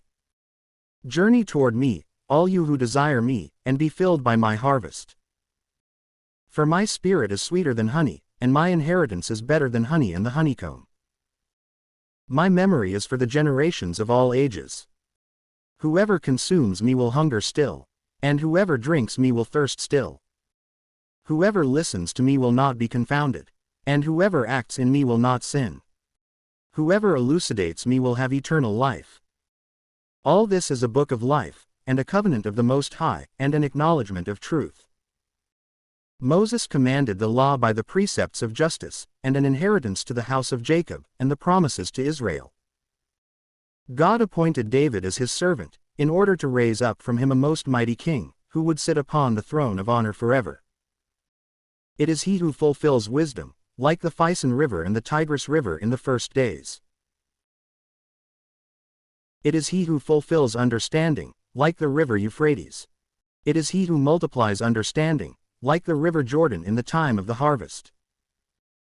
He sends forth discipline like the light, and he stands forth like the river Gen in the time of the vintage. He first had perfect knowledge of her, for a weaker one would not search for her. For her thoughts abound like the sea, and her counsels abound like the great abyss. I, wisdom, have poured forth rivers.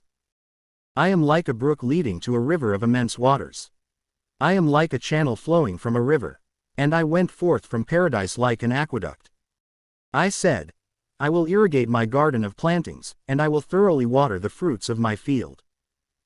And behold, my brook became overflowing, and my river drew near to the sea.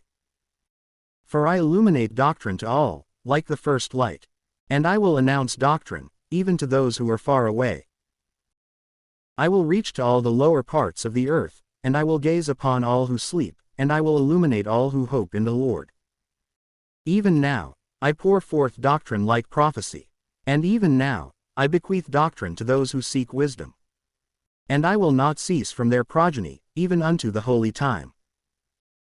See how I have not labored for myself alone, but for all who are seeking truth. Sirach chapter 25. My spirit is pleased with three things, these are approved in the sight of God and men. The harmony of brothers, and the love of neighbors, and a husband and wife agreeing well together.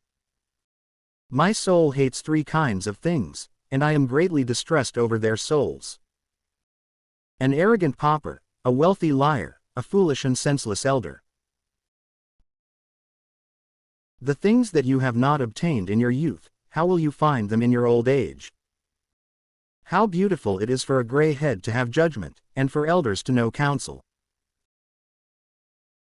How beautiful it is for those who are aged to have wisdom, and for those who are honored to have understanding and counsel.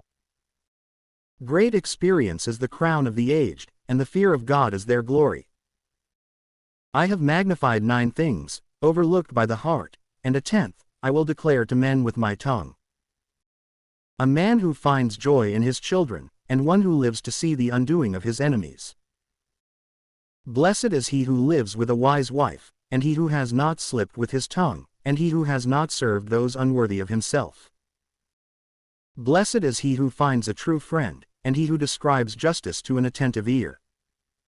How great is he who finds wisdom and knowledge! But there is no one above him who fears the Lord. The fear of God has set itself above all things. Blessed is the man to whom it has been given to have the fear of God. He who holds to it, to whom can he be compared? The fear of God is the beginning of his love, and the beginning of faith has been joined closely to the same. The sadness of the heart is every wound, and the wickedness of a wife is every malice. And a man will choose any wound, but the wound of the heart. And any wickedness, but the wickedness of a wife. And any obstacle, but the obstacle of those who hate him. And any vindication, but the vindication of his enemies. There is no head worse than the head of a serpent. And there is no anger above the anger of a wife. It would be more agreeable to abide with a lion or a dragon, than to live with a wicked wife. A wicked wife changes her face, and she darkens her countenance like a bear, and she displays it like sackcloth, in the midst of her neighbors. Her husband groans, and hearing of this, he sighs a little. All malice is brief compared to the malice of a wife. Let the fate of sinners fall upon her. As climbing over sand is to the feet of the aged, so is a talkative wife to a quiet man. You should not favor a woman's beauty, and you should not desire a wife for her beauty. The anger and disrespect and shame from a wife can be great. The wife, if she has primacy, is set against her husband. A wicked wife debases the heart, and saddens the face, and wounds the heart. A wife who does not make her husband happy enfeebles the hands and weakens the knees. The beginning of sin came from a woman, and through her, we all die. You should not provide an exit to your water, not even a little, nor should you give permission for a wicked wife to exceed the limit. If she will not walk at your hand, she will confound you in the sight of your enemies. Tear her away from your body, lest she abuse you continually. Sirach chapter 26, Blessed is the husband of a good wife, for the number of his years is doubled. A good wife delights her husband, and she will fill up the years of his life with peace. A good wife is a good portion. She will be given the portion of those who fear God, like a man who has done good deeds. But, rich or poor, with a good heart, his countenance will be cheerful at all times. Of three things, my heart has been afraid, and at a fourth, my face has shown dread. An accusation made by a city, and the gathering of a mob. And a deceitful false accusation. All these are more grievous than death. A jealous wife is a grief and a mourning to the heart. In a jealous wife, there is a scourge of the tongue, which communicates with everyone. Like a yoke of oxen being provoked, so also is a wicked wife. He who has hold of her is like one who has taken hold of a scorpion. An inebriated wife is a great wrath, and her disgrace and indecency will not be covered. The fornication of a wife will become known by the haughtiness of her eyes and by her eyelids. So that her daughter will not also turn away, keep a strict watch, otherwise, having found an opportunity, she may enjoy herself. Be wary of the irreverence of her eyes, and you should not wonder if she might disregard you. Like a thirsty traveler, she will open her mouth to the fountain, and she will drink from every water nearby, and she will sit down beside every fence post, and she will open her quiver to every arrow, until she becomes weary. The grace of an attentive wife will delight her husband, and will fatten his bones. Her discipline is a gift from God. Such is an understanding and quiet wife, for there is no substitution for a well-instructed soul. A holy and contrite wife is grace upon grace. And no amount of money is equal to the value of a soul with self-restraint. Like the sun rising over the world in the high places of God, so the beauty of a good wife is the adornment of her house. Like a lamp shining atop a holy lampstand, so is the beauty of a face in the mature stage of life. Like golden pillars upon bases of silver, so are the firm feet of a mature wife upon the soles of her feet. Like everlasting foundations upon a solid rock, so are the commandments of God in the heart of a holy wife. By two things, my heart is greatly saddened, and at a third, anger overwhelms me.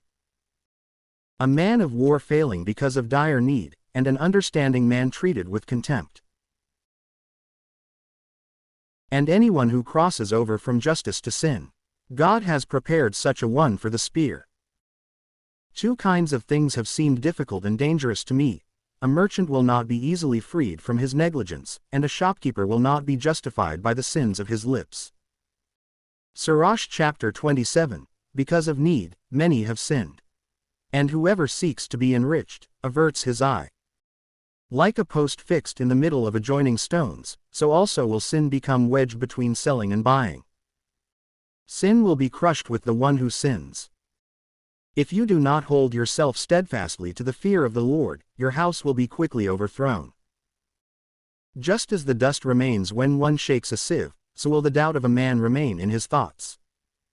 The furnace tests the potter's vessels, and the trial of the tribulation tests just men. As the pruning of a tree reveals its fruit, so does a word reveal the thoughts in the heart of a man. You should not praise a man before he speaks, for such is the testing of men. If you pursue justice, you will obtain it, and you will be clothed with justice, as with a long robe of honor. And you will live with justice, and justice will protect you continually. And on the day of reckoning, you will find a strong foundation.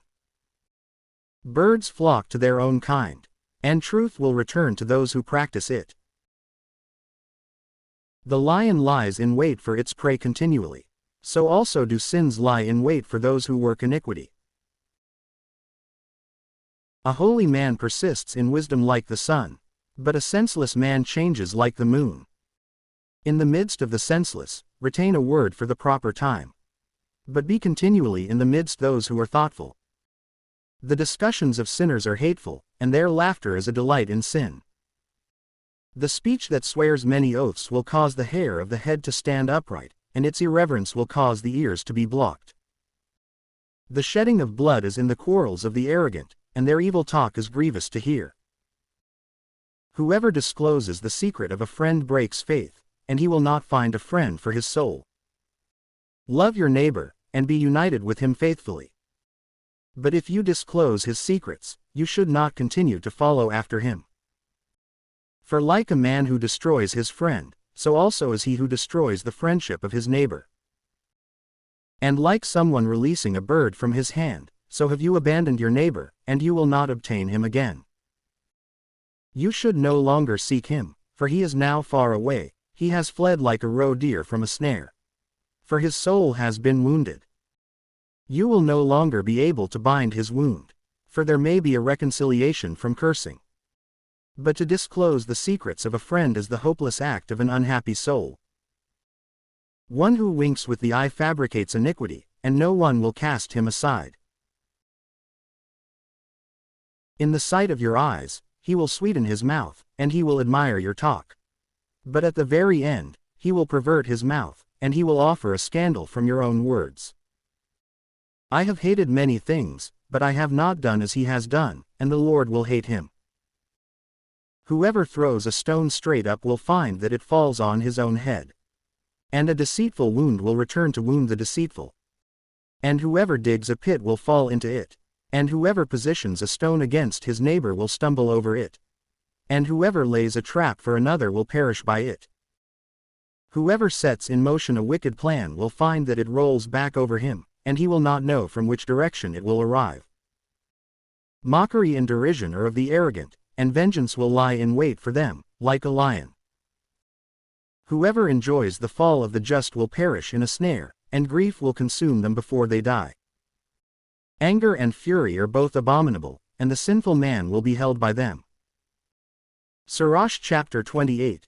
Whoever wishes for vengeance will find vengeance from the Lord, and he will surely be attentive to his sins. Forgive your neighbor, if he has harmed you, and then your sins will be forgiven you when you pray. A man holds on to anger against another man, and does he then seek a remedy from God? He has no mercy on a man like himself, and does he then entreat for his own sins? He who is but flesh holds on to anger, and does he then request forgiveness from God? Who can obtain pardon for his sins in this way? Remember your very end, and let animosities cease. For corruption and death are suspended over his commandments. Remember the fear of God, and do not be angry with your neighbor. Remember the covenant of the Most High, and overlook the ignorant offenses of your neighbor. Refrain from strife, and you will diminish your sins. For an ill-tempered man inflames conflict, and a sinful man troubles his friends, and he casts hostility into the midst of those who have peace. For the fire burns according to the wood of the forest, and the anger of a man burns according to the strength of the man. And according to his resources, he will exalt his anger. A hasty contention kindles a fire, and a hasty quarrel sheds blood. and an accusatory tongue brings death. If you blow on a spark, it will increase to a fire. But if you spit on it, it will be extinguished. Both of these proceed from the mouth. The double-tongued whisperer is accursed, for he has disturbed many who had peace. A third tongue has stirred up many, and has scattered them from nation to nation. It has destroyed the walled cities of the wealthy, and has undermined the houses of the great. It has cut down the virtues of the peoples, and has broken strong nations. A third tongue has cast down virtuous women, and has deprived them of their labors.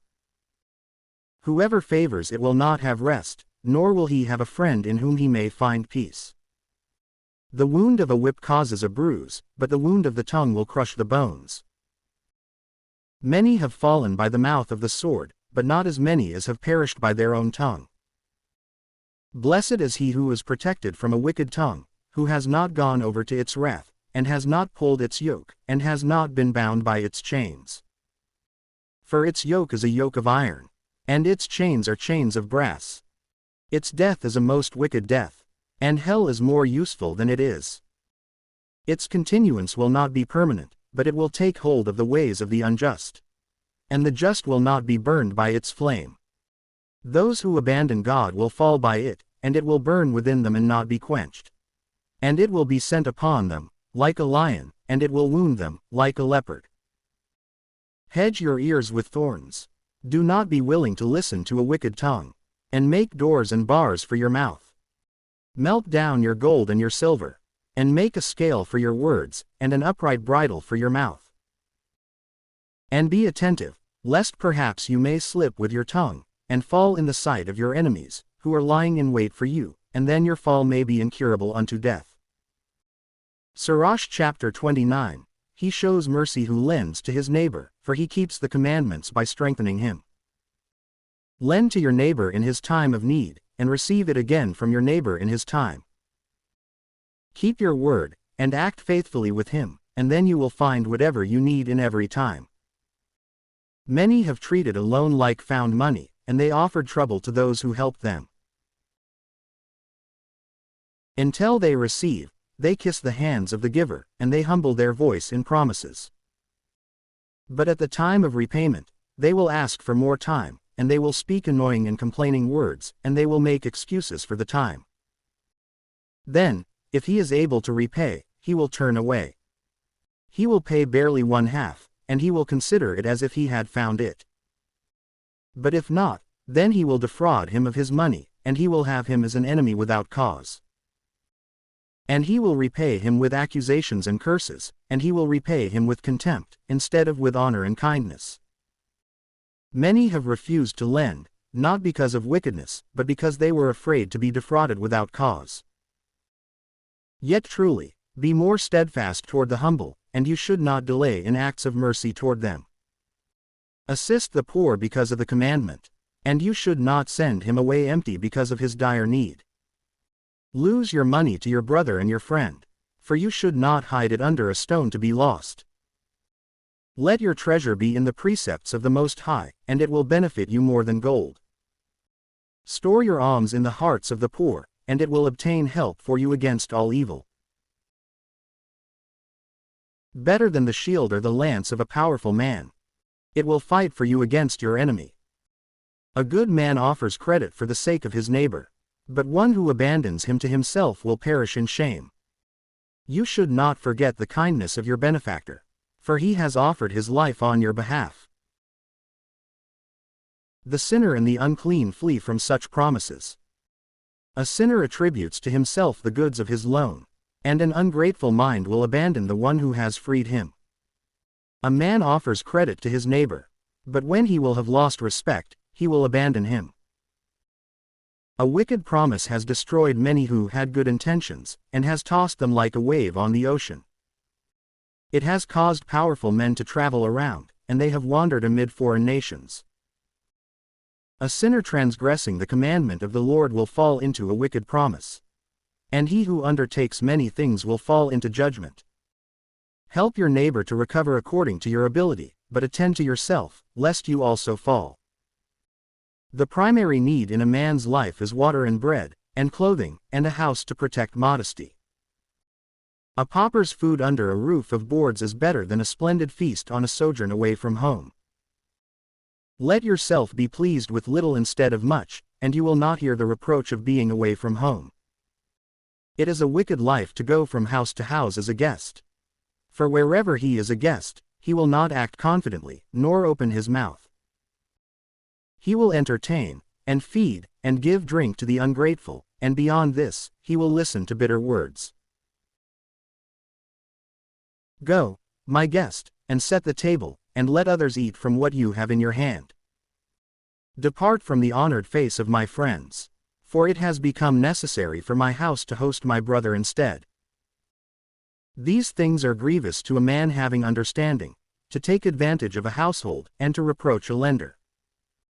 Sirach chapter 30. He who loves his son will frequently chastise him, so that he may be happy in the very end, and not grope for the doors of his neighbors.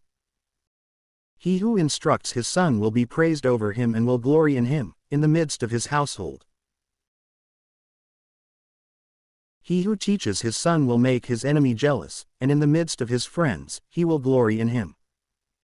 When his father has died, it will be as if he were not dead. For he will have left behind someone who was like himself. In his life, he saw him and rejoiced in him. And at his passing, he was not sorrowful, nor was he confounded in the sight of his enemies. For he left behind himself a defender of his house against his enemies, and someone who will repay his friends with kindness. For the sake of the souls of his sons, he will bind up his wounds, and at every voice, his gut will be stirred up. An untamed horse becomes stubborn, and a child left to himself becomes headstrong. Coddle a son, and he will make you afraid. Play with him, and he will make you sorrowful. You should not laugh with him, otherwise you may have grief, and in the end, your teeth be clenched. You should not give him power in his youth, but you should not despise his thoughts. Bow down his neck in his youth, and slap his sides while he is a child, lest perhaps he may become stubborn, and then he will not trust you, and so he will bring sorrow to your soul. Instruct your son, and work with him, lest you give offense by his shameful behavior. Better is a healthy pauper with a strong constitution, than a wealthy man who is weak and afflicted by maladies. A healthy soul with the sanctity of justice is better than all the gold and silver. And a sound body is better than immense revenues. There is no revenue above the revenue of a healthy body, and there is no delight above a joyful heart. Death is better than a bitter life, and eternal rest is better than continual sickness. Good things hidden in a closed mouth are like seats at a feast placed around a grave. What benefit is there in an offering to an idol? For it can neither eat, nor smell. So is he who flees from the Lord, carrying the wages of his iniquity. He sees with his eyes and groans, like a eunuch who embraces a virgin and sighs. You should not give your soul to sadness, and you should not afflict yourself by your own counsel. The gladness of the heart is the life of a man, and it is a treasure of sanctity without defect. And the exultation of a man is length of life. Take pity on your own soul by pleasing God, and show self-restraint. Gather your heart into his sanctity, and drive sadness far away from yourself. For sadness has killed many, and there is no usefulness in it. Envy and anger will diminish your days, and pensiveness will bring old age before its time. A cheerful and good heart is like a feast, and its feasts are formed by diligence. Sirach chapter 31. Watching for wealth consumes the flesh, and thinking about it takes away sleep. Anticipation in thought distracts the mind, and a grievous infirmity makes the soul sober. The rich man has labored in gathering wealth, and in his rest, he will be filled with his goods. The poor man has labored in his lowly way, and in the end, he may still be in need. Whoever loves gold will not be justified, and whoever pursues consumption will be consumed by it. Many have been caused to fall because of gold, and it became their ruin by its beauty. Gold is a stumbling block to those who sacrifice for it. Woe to those who pursue it eagerly, for all the imprudent will perish by it. Blessed is the rich man who is found to be without blemish. And blessed is he who has not gone after gold, nor placed his hope in money or treasures. Who is he? For we should praise him. For he has done wonderful things in his life. He has been tested by it, and has become perfect. He will have eternal glory. He was able to transgress, but he has not transgressed. He was able to do evil, but he has not done evil. Therefore, his good things are established in the Lord, and the entire church of the saints will proclaim his almsgiving. Are you seated at a great table? You should not open your mouth over it first. You should not speak in this way. There are many things that are upon it. Remember that a wicked eye is evil. What has been made more wicked than the eye? Therefore, when it sees, it will shed tears over the entire face. You should not extend your hand first, for then, having been corrupted by envy, you would be ashamed. You should not press forward at a feast. Understand which things are your neighbor's and not your own. Make use of the things that are set before you, just as a frugal man would. Otherwise, if you eat much, you will be hated. Cease eating first, for the sake of discipline. And do not eat to excess, lest you offend. And if you sit in the midst of many, you should not extend your hand before they do, and you should not be the first to ask for a drink. How sufficient is a little wine for a well-taught man? For in sleep, you will not labor because of it, and you will not feel pain. Worry, and disease, and torment are with an intemperate man. A healthy sleep is with a temperate man. He will sleep until morning, and his soul will be delighted with him. And if you have been coaxed into eating too much, rise up, go outside, and vomit. And it will refresh you, and you will not bring sickness upon your body. Listen to me, son, for you should not spurn me. And in the very end, you will discover my words. In all your works, be prompt, and then no infirmity will befall you. The lips of many will bless the splendid in bread, for the testimony of his truthfulness is faithful. The city will murmur against the wicked in bread, for the testimony against his wickedness is true. Do not choose to provoke those who love wine, for wine has destroyed many. Fire tests the hardness of iron. Similarly, drinking wine to inebriation will rebuke the hearts of the arrogant. Drinking wine in sobriety gives a contented life to men. If you drink it in moderation, you will be sober. What is life to him who is diminished by wine? What can cheat him of his life? Death. From the beginning, wine was created for cheerfulness, but not for inebriation. Wine taken in moderation lifts up the mind and the heart. Sober drinking is healthful to mind and body. Wine taken in excess stirs up conflict and anger, and brings many to ruin. Wine taken in excess is bitter to the soul. The effects of inebriation are a stumbling block to the imprudent, diminishing strength and causing wounds. You should not argue with your neighbor during a banquet of wine. And you should not spurn him in his cheerfulness. You should not speak words of reproach to him. And you should not press him with repeated requests. Sirach chapter 32, have they appointed you as a leader? Do not be willing to be extolled. Be among them as one of them. Have concern for them, and in this way sit down with them, and when you have explained all your concerns, sit back. Then you may rejoice because of them, and you may receive a crown as an adornment of grace, and so obtain the dignity of the assembly. Speak, you who are greater by birth, for it is fitting for you to speak the first word with careful knowledge, but you should not hinder the music. Where no one is listening, you should not pour out words. And do not choose to be extolled improperly for your wisdom. A gemstone of garnet is set amid an ornament of gold, and a concert of music is set amid a banquet of wine.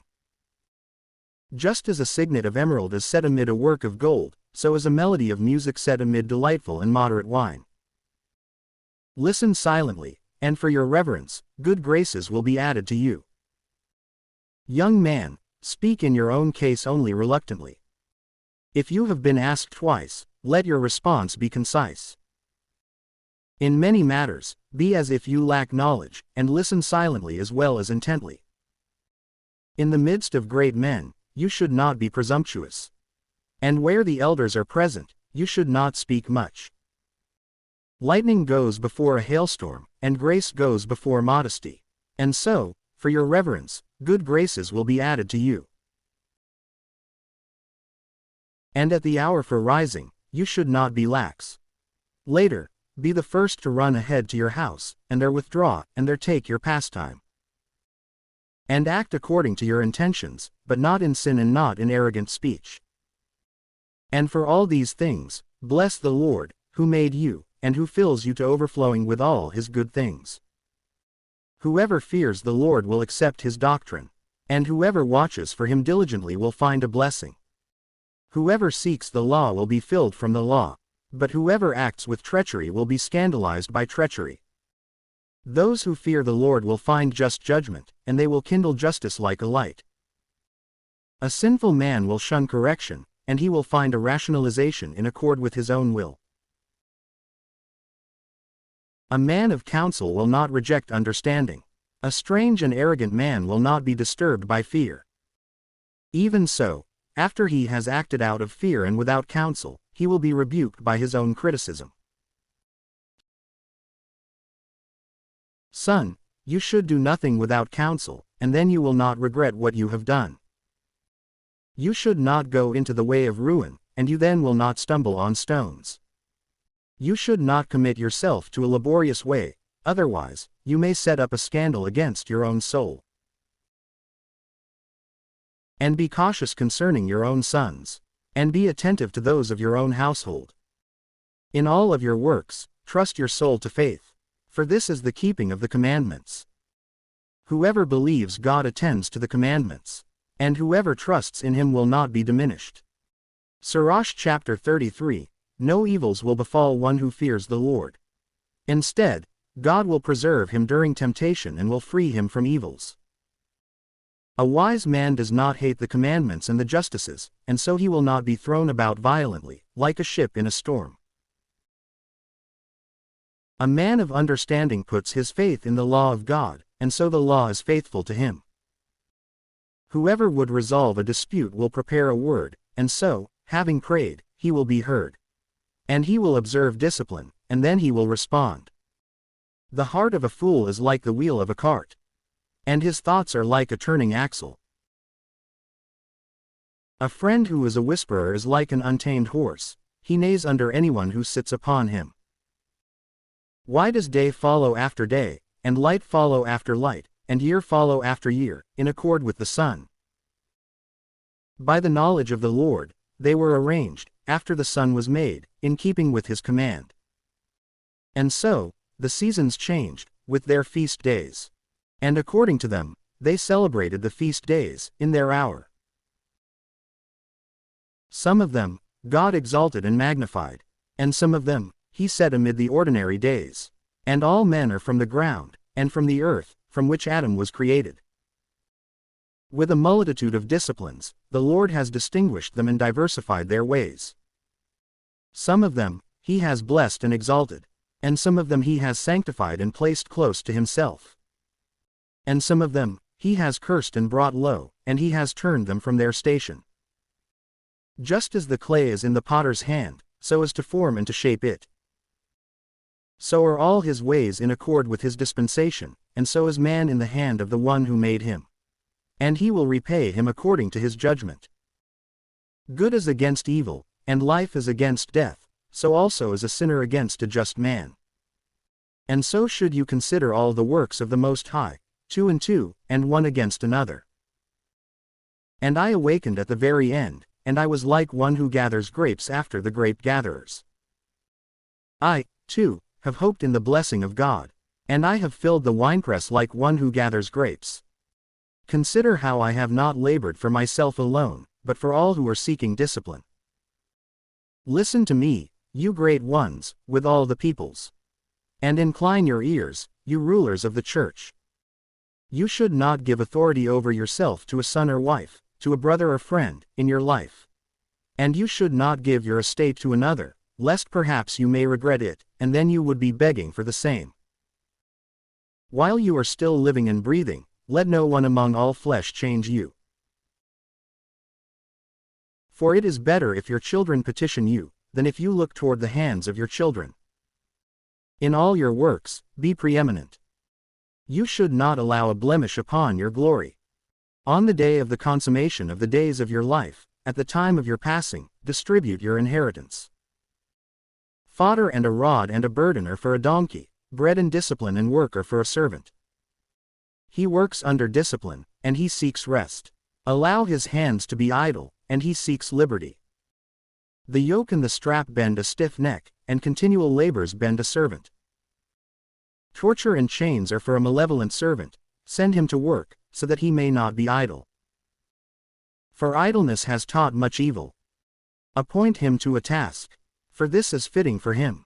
And if he will not be obedient, bend him with chains. But you should do no more than any flesh can bear. Truly, you should do nothing grievous without judgment. If you have a faithful servant, let him be to you like your own soul. Treat him like a brother, for you have obtained him by the blood of your soul. If you harm him unjustly, he will turn away and flee. And then, when he lifts himself up and departs, you will not know whom to ask, or in what way to seek him. Sirach chapter 34, The hopes of a senseless man are empty and false, and dreams extol the imprudent. Like one who chases a shadow and pursues the wind, so also is one who pays attention to lying visions. In the vision of dreams, one thing represents another, as when a mask is before the face of a man. What can be cleansed by the unclean? And what truth can be spoken from a lie? Erroneous divinations and false signs and the dreams of evildoers are emptiness. For your heart suffers from imagination, like a woman suffering in childbirth. Unless it is a visitation sent from the Most High, you should not set your heart upon it. For dreams have caused many to go astray, and those who have hoped in them have fallen away. The word of the law will be fulfilled without a lie, and wisdom will be made plain in the mouths of the faithful. He who has not been tested, what does he know? A man with much experience will consider many things, and whoever has learned much will explain with understanding. He who has no experience knows little, and he who has done many things has made many mistakes. He who has not been tested, what kind of things can he know? He who has been deceived will be more cunning. I have seen much by wandering, and the customs of many things. At times, I have even been in danger of death because of these things, but I was freed by the grace of God. The spirit of those who fear God is sought, and they will be blessed by his providence. For their hope is in him who saves them, and the eyes of God are on those who love him. Those who fear the Lord will tremble at nothing, and they will not be terrified. For he is their hope. The soul of him who fears the Lord is blessed. To whom should he look, and who is his strength? The eyes of the Lord are upon those who fear him. He is a powerful protector, a firmament of virtue, a shelter from the heat, and a covering from the midday sun. A guardian from offenses, and a helper from falling, who exalts the soul and illuminates the eyes, and who gives health and life and blessing. An immolation from iniquity is a stained oblation, and the derisions of the unjust are not well-pleasing. The Lord is only for those who persevere for him in the way of truth and justice. The Most High does not approve of the gifts of the iniquitous. Neither does he have respect for the oblations of the unjust, neither will he forgive their sins because of the multitude of their sacrifices. Whoever offers a sacrifice from the substance of the poor is like one who sacrifices the son in the sight of his father. The bread of the indigent is the life of the poor. Whoever cheats them out of it is a man of blood. Whoever takes away the bread of sweat is like one who kills his neighbor. He who sheds blood, and he who cheats the hired hand out of his wages, are brothers. When one builds and another destroys, what benefit do they have from their labor? When one prays and another curses, whose voice will God heed? He who washes himself after touching the dead, and then touches him again, what was the benefit of his washing? Similarly, a man who fasts for his sins, and then does the same again, what was the benefit of his humbling himself? Who will heed his prayer? Sirach chapter 35, whoever observes the law multiplies oblations. It is a salutary sacrifice to attend to the commandments and to withdraw from all iniquity. And to depart from injustice is to offer a propitiatory sacrifice for injustices and a supplication for sins. Whoever gives thanks, offers a gift of fine flour, and whoever acts with mercy, offers a sacrifice. To withdraw from iniquity is well-pleasing to the Lord, and to withdraw from injustice is a supplication for sins. You should not appear empty before the sight of the Lord. For all these things are to be done because of the commandment of God. The oblation of the just fattens the altar, and is a fragrance of sweetness in the sight of the Most High. The sacrifice of the just is acceptable, and the Lord will never forget the memorial of it. Render glory to God with a good heart, and you should not reduce the first fruits of your hands. With every gift, have a cheerful countenance, and sanctify your tithes with exultation. Give to the Most High according to his gifts to you, and act with a good eye toward the creations of your hands. For the Lord gives recompense, and he will repay you 7 times as much. Do not be willing to offer corrupt gifts, for he will not accept them. And do not be willing to consider an unjust sacrifice, for the Lord is the judge, and with him there is no favoritism toward anyone. The Lord will not accept favoritism against the poor, but he will heed the prayer of one who has been harmed. He will not despise the prayers of the orphan, nor of the widow, if she utters a lamenting complaint. Do a widow's tears not run down her cheek, and will her outcry not cause their downfall? For from her cheek, her tears ascend even to heaven, and the Lord, the one who listens, will not take delight in them. Whoever adores God with joy will be accepted, and his prayer will reach even to the clouds. The prayer of one who humbles himself will pierce the clouds. And it will not be consoled until it draws near, and it will not withdraw until the Most High beholds. And the Lord will not delay, and he will judge for those who are just, and he will accomplish judgment. And the Almighty will not have patience with them, so that he may crush their back. And he will repay vengeance to the Gentiles, until he has taken away the multitude of the arrogant, and broken the scepters of the iniquitous. Until he has rendered to men according to their deeds, and according to the works of Adam, and according to his presumption. Until he has judged the judgment of his people, and he will delight the just with his mercy. The mercy of God is beautiful in the time of tribulation, like a rain cloud in the time of drought. Sirach chapter 36, O God of all, take pity on us, and look with favor on us, and show us the light of your compassion. And send your fear upon the Gentiles, who have not sought you, so that they may acknowledge that there is no God except you, and so that they may declare your great deeds. Lift up your hand over unbelieving nations, so that they may see your power. For just as, in their sight, you have been sanctified in us, so also, in our sight, you will be magnified in them. So may they know you, as we also have known you. For there is no God apart from you, O Lord. Renew your signs, and work new wonders. Glorify your hand and your right arm. Stir up your fury, and pour out your wrath. Take away our adversary, and afflict our enemy. Hasten the time, and remember the end, so that they may declare your miracles. Let those who escape be devoured by the wrath of fire, and let those who harass your people find perdition. Crush the head of the leaders of the enemies, for they say, there is no other beside us. Gather together all the tribes of Jacob, so that they may acknowledge that there is no God except you, and so that they may declare your great deeds. And you will inherit them, as from the beginning. Take pity on your people, over whom your name has been invoked, and on Israel, whom you have treated as your firstborn. Take pity on Jerusalem, the city of your sanctification, the city of your rest. Fill Zion with your ineffable words, and fill your people with your glory. Give testimony to those who have been your creations from the beginning, and lift up the prophecies which the former prophets spoke in your name. Give a reward to those who endure for you, so that your prophets may be found to be faithful. And heed the prayers of your servants, in accord with the blessing of Aaron over your people, and direct us in the way of justice, and let all who inhabit the earth know that you are God, the beholder of all ages. The belly can devour any food, yet one meal is better than another. The palate tests the meat of wild animals, and the understanding heart tests false words. A corrupt heart will cause grief, and a man of experience will resist it. A woman can receive any male, yet one daughter is better than another.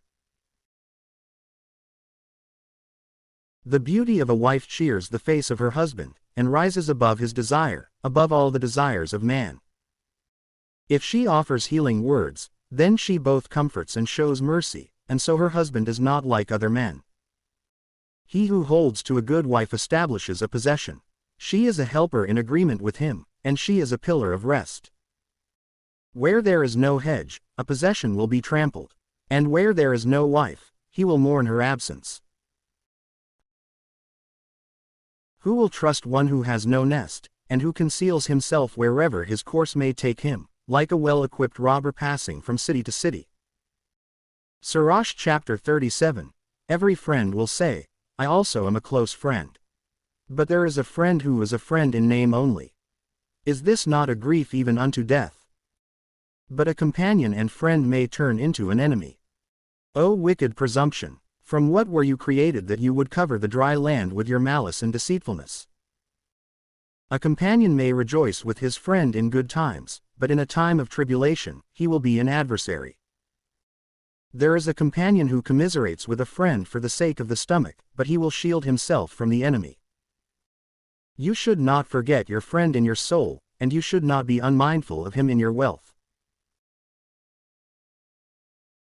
Do not choose to consult with someone who waits in ambush for you, and hide your counsel from those who rival you. Every counselor offers advice, but some are counselors only for themselves. Guard your soul from a counselor, and know beforehand what his interests are, for he will form thoughts from his own soul. Otherwise, he may set a signpost in the ground, and he may say to you, your own way is good, but then he will stand at a distance to see what befalls you. Do not discuss holiness with an irreligious man, nor justice with one who is unjust. You should not speak with a woman about her who is a rival, nor with a coward about war, nor with a merchant about exaggeration, nor with a buyer about selling, nor with a spiteful man about giving thanks, nor with the impious about piety, nor with the dishonest about honesty, nor with the field worker about other kinds of work, nor with a worker hired for a year about the end of the year, nor with a lazy servant about great works. You should pay no heed to these persons in any matter of counsel, but be continually with a holy man, with anyone whom you know to observe the fear of God, whose soul is in agreement with your own soul, and who, when you falter in the dark, will share your sorrows.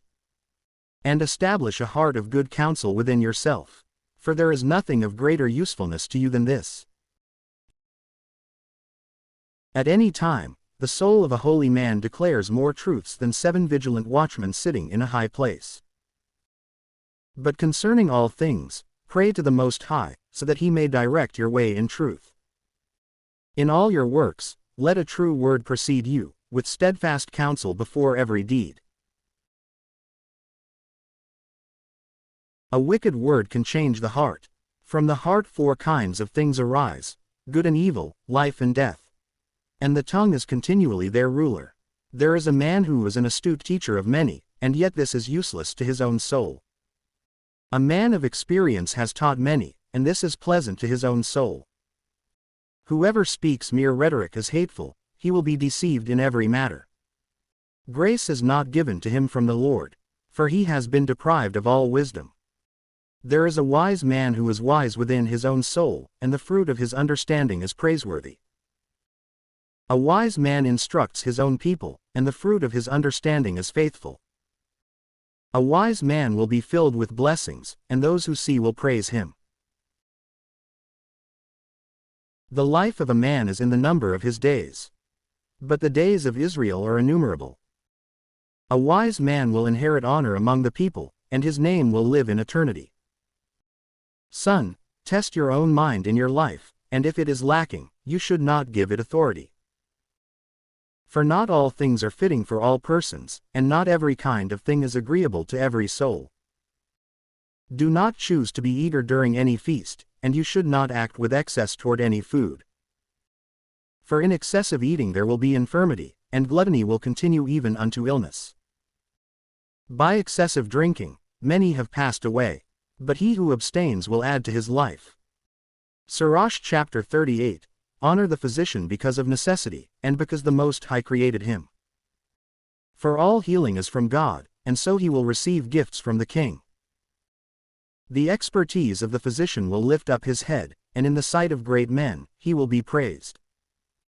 The Most High has created medicines from the earth, and a prudent man will not abhor them. Was not bitter water made sweet with wood? The benefits of these things is recognized by men, and the Most High has given this knowledge to men, so that he may be honored in his wonders. By these things, he will cure or mitigate their suffering, and the pharmacist will make soothing ointments, and he will form healing medicines, and there will be no end to his works. For the peace of God is upon the surface of the earth. Son, in your infirmity, you should not neglect yourself, but pray to the Lord, and he will cure you. Turn away from sin, and direct your hands, and cleanse your heart from every offense. Give a sweet offering, and a memorial of fine flour, and fatten your oblation, but also give a place to the physician. For the Lord created him, and so, do not let him depart from you, for his works are necessary. For there is a time when you may fall into their hands. Truly, they will beseech the Lord, so that he may direct their treatments and cures, for the sake of their way of life. He who sins in the sight of the one who made him will fall into the hands of the physician. Son, shed tears over the dead, and begin to weep, as if you had suffered dreadfully. And according to judgment, cover his body, and you should not neglect his burial. And though you will sink down into bitterness, bear his mourning for one day, and then be consoled in your sadness. And carry out his mourning, according to his merit, for 1 or 2 days because of this loss. Yet sadness hastens death and overwhelms strength, and the sorrow of the heart bows down the neck.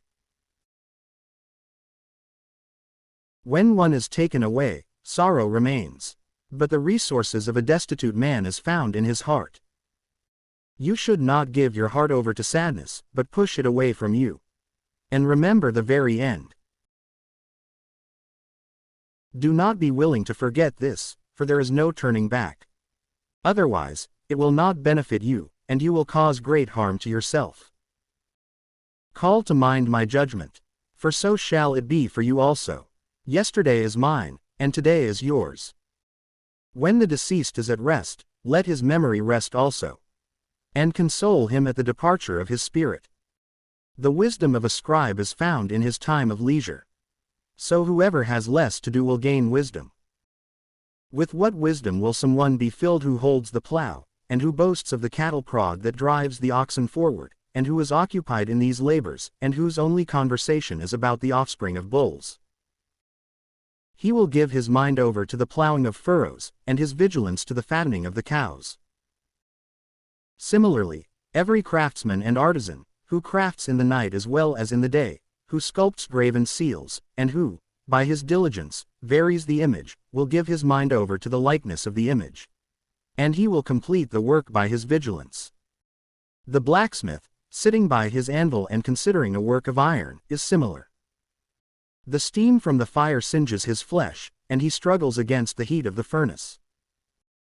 The voice of the hammer is ever in his ears, and his eye is upon the pattern of the ironwork. He gives his heart to the completion of his work, and his vigilance adorns it to perfection. The potter, sitting at his work and turning the wheel with his feet, is similar. He has settled into a continual concern for his work, and there is a rhythm in all that he does. He forms the clay with his arm, and he bends his strength over his feet. He will give his heart over to the completion of the glazing, and his vigilance to the cleansing of the furnace. All these persons trust in their own hands, and each one is wise in his own art. Without these persons, a city is not built. But they will neither inhabit nor walk around in the city, and they will not go across to the church. They will not sit upon the seats of judges, and they will not understand a decree of judgment. And they will not make clear discipline and judgment, and they will not be found to understand parables. But they will strengthen the state of the world, and their prayer will be in their artistic works, applying their soul, and searching the law of the Most High. Sirach chapter 39. A wise man will seek the wisdom of all the ancients, and he will be occupied in the prophets. He will preserve the words of renowned men, and he will enter with them into the subtleties of parables. He will search for the hidden meanings of proverbs, and he will become familiar with the mysteries of parables. He will minister in the midst of great men, and he will appear in the sight of the foremost leader. He will pass through the land of foreign nations, for he will test good and evil among men. At first light, he will offer his heart with watchfulness to the Lord who made him, and he will pray in the sight of the Most High. He will open his mouth in prayer, and he will make supplication for his offenses. For if the great Lord is willing, he will fill him with the spirit of understanding. And he will send forth the eloquence of his wisdom like rain showers, and in his prayer, he will confess to the Lord. And he will direct his counsel and his discipline, and he will meditate on his mysteries. He will make the discipline of his doctrine clear, and he will glory in the law of the covenant of the Lord. Many persons will together praise his wisdom, and it will never be abolished, for all ages. The memory of him will not fade away, and his name will be sought from generation to generation. The peoples will declare his wisdom, and the church will announce his praise. While he remains, he leaves behind a name greater than 1,000, and when he will rest, it will be to his benefit. I will meditate further, so that I may explain, for I have been filled with a passion. In a voice, he says, "Listen to me, divine fruits. You shall bear fruit, like roses planted beside streams of waters. You shall have a sweet fragrance, like the cedars of Lebanon. Blossom with flowers, like the lily, and diffuse a fragrance, and sprout leaves in grace, and give praise with canticles, and bless the Lord in his works. Give magnificence to his name, and confess to him with the voice of your lips and with the canticles of your mouth and with stringed instruments. And in so praising him, you will confess. All the works of the Lord are very good. At his word, the waters stood still, as if piled together. And at the words of his mouth, the waters were contained, as if in basins of water. For it is made pleasing by his precept, and there is no decrease in his salvation. The works of all flesh are in his sight, and there is nothing hidden from his eyes. His gaze is from eternity to eternity, and nothing is a wonder in his sight. Let it not be said, "What is this?" or, "What is that?" for all things will be sought in their time. His blessing has overflowed like a river. In the same way that a flood inundates the dry land, so also will his wrath inherit the peoples that have not sought him. In the same way that he turned the waters into dry land, and made the earth dry, and just as his ways have been directed for their journey, so also will sinners stumble before his wrath. From the beginning, good things were created for those who are good, and similarly, good and evil things are for those who are wicked. The principal things necessary for the life of men are water, fire, and iron, salt, milk, and flour for bread, and honey, and the grape cluster, and oil, and clothing. All these things will be used for good by those who are holy, but they will be turned to evil use by the impious and by sinners. There are spirits that have been created for vengeance, and they strengthen their torments by their fury. In the time of the consummation, they will pour forth their strength. And they will appease the fury of the one who made them. Fire, hail, famine, and death, all these were created for vengeance. The teeth of wild beasts, and scorpions, and serpents, and the spear, all these take vengeance upon the impious, unto utter destruction. At his command, they will feast, and they will be prepared upon the earth until they are needed. And in their time, they will not ignore his word. For this reason, from the beginning, I was strengthened, and I have meditated, and I have considered, and I have put these things in writing. All the works of the Lord are good, and he will provide for each work in its own hour. Let it not be said, this is worse than that, for all things will be tested in their time. And now, with the whole heart and mouth, give praise to him, and bless the name of the Lord. Sirach chapter 40. A great occupation was created for all men, and a heavy yoke is upon the sons of Adam, from the day of their departure from their mother's womb, even until the day of their burial into the mother of all. Their thoughts, and the fears of their heart, their imagined expectations, and the day of their end. From him who sits upon a glorious throne, even to him who is humbled in earth and ashes. From him who wears hyacinth and bears a crown, even to him who is covered with rough linen, wrath, envy, tumult, restlessness, and the fear of death, continual anger and contention. And in the time of rest upon his bed, the sleep of the night changes his knowledge. There is little or no rest, and sleep is taken from him, as if on a day of keeping watch. He is disturbed by a vision of his heart, as if he had escaped in a day of warfare. In the time of his salvation, he rose up and wondered that there was no fear. This is so with all flesh, from man even to cattle, but upon sinners it is 7 times as great. Add to this, death, bloodshed, contention, and the spear, oppression, famine, and affliction, and scourges. All these things have been created because of iniquity, and it is due to iniquity that the great flood was made. All things that are of the earth shall return to the earth, and all waters shall return to the sea. All bribery and iniquity will be wiped away, but faith shall stand forever. The substance of the unjust will dry up like a river, and will pass away with a noise like loud thunder in a rainstorm. When he opens his hands, he will rejoice. So will transgressors pass away at the consummation. The descendants of the impious will not produce many branches, for they may be compared to dirty roots at the edge of a rock.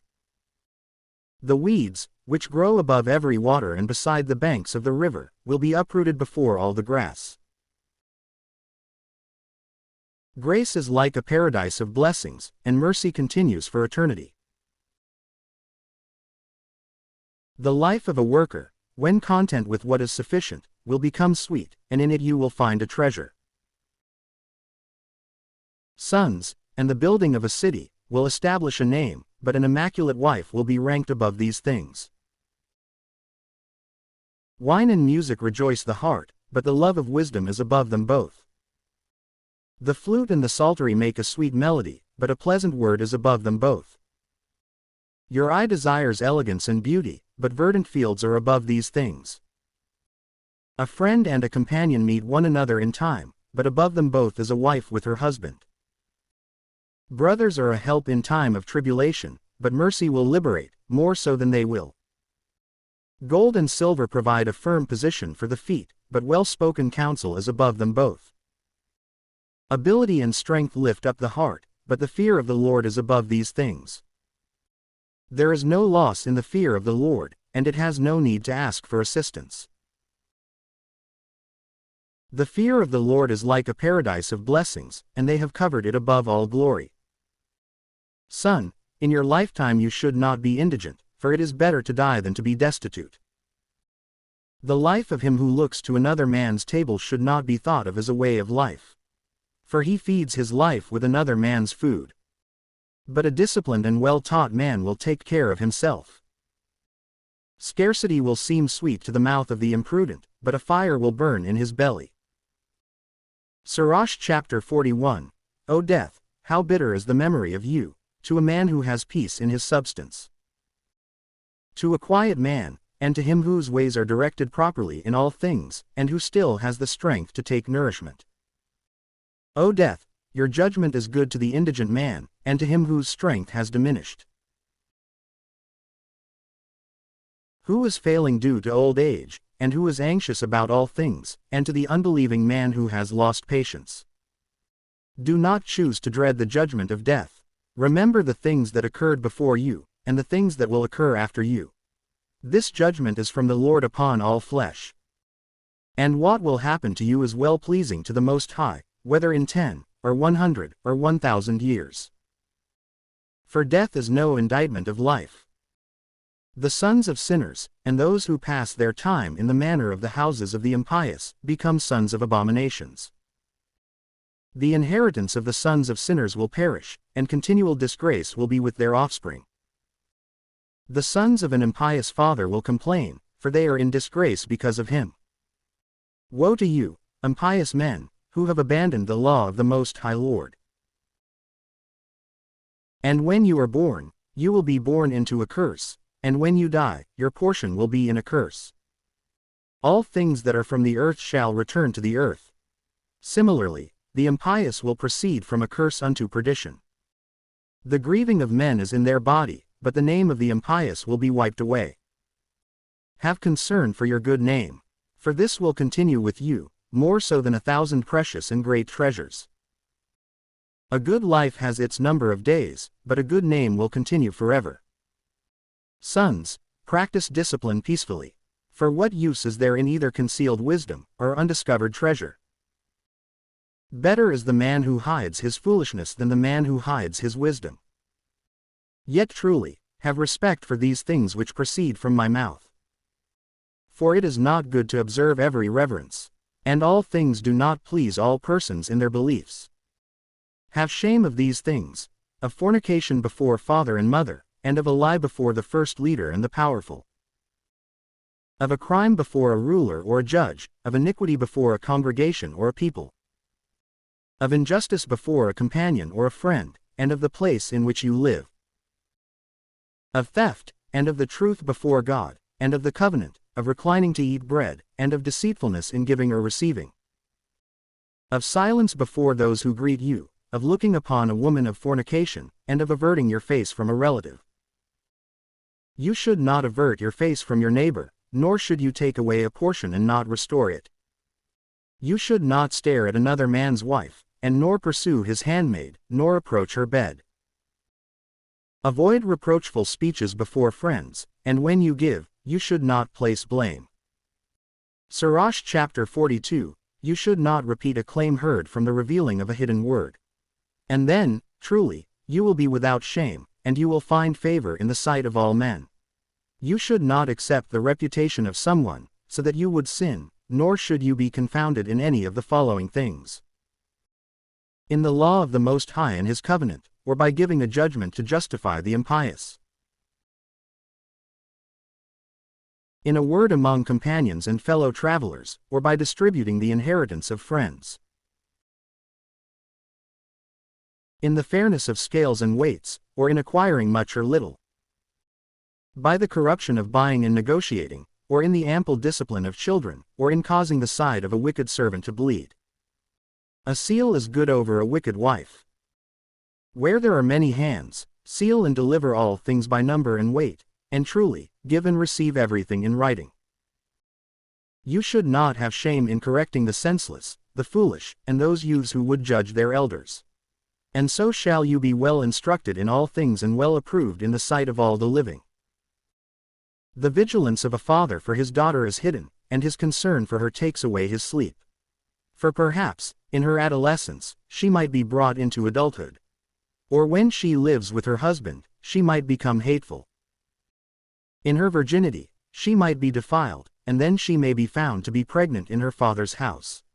Or perhaps, when she lives with her husband, she might stray, or at least become barren. Keep a close watch over a self-indulgent daughter. Otherwise, at some time, she might bring you into disgrace before your enemies, and into disrepute in the city, and into reproach among the people, and so she may confound you before the multitude of the people. She should not choose to gaze upon the beauty of every man, and she should not choose to spend her time in the midst of married women. For a moth goes forth from garments, and iniquity over a man goes forth from a woman.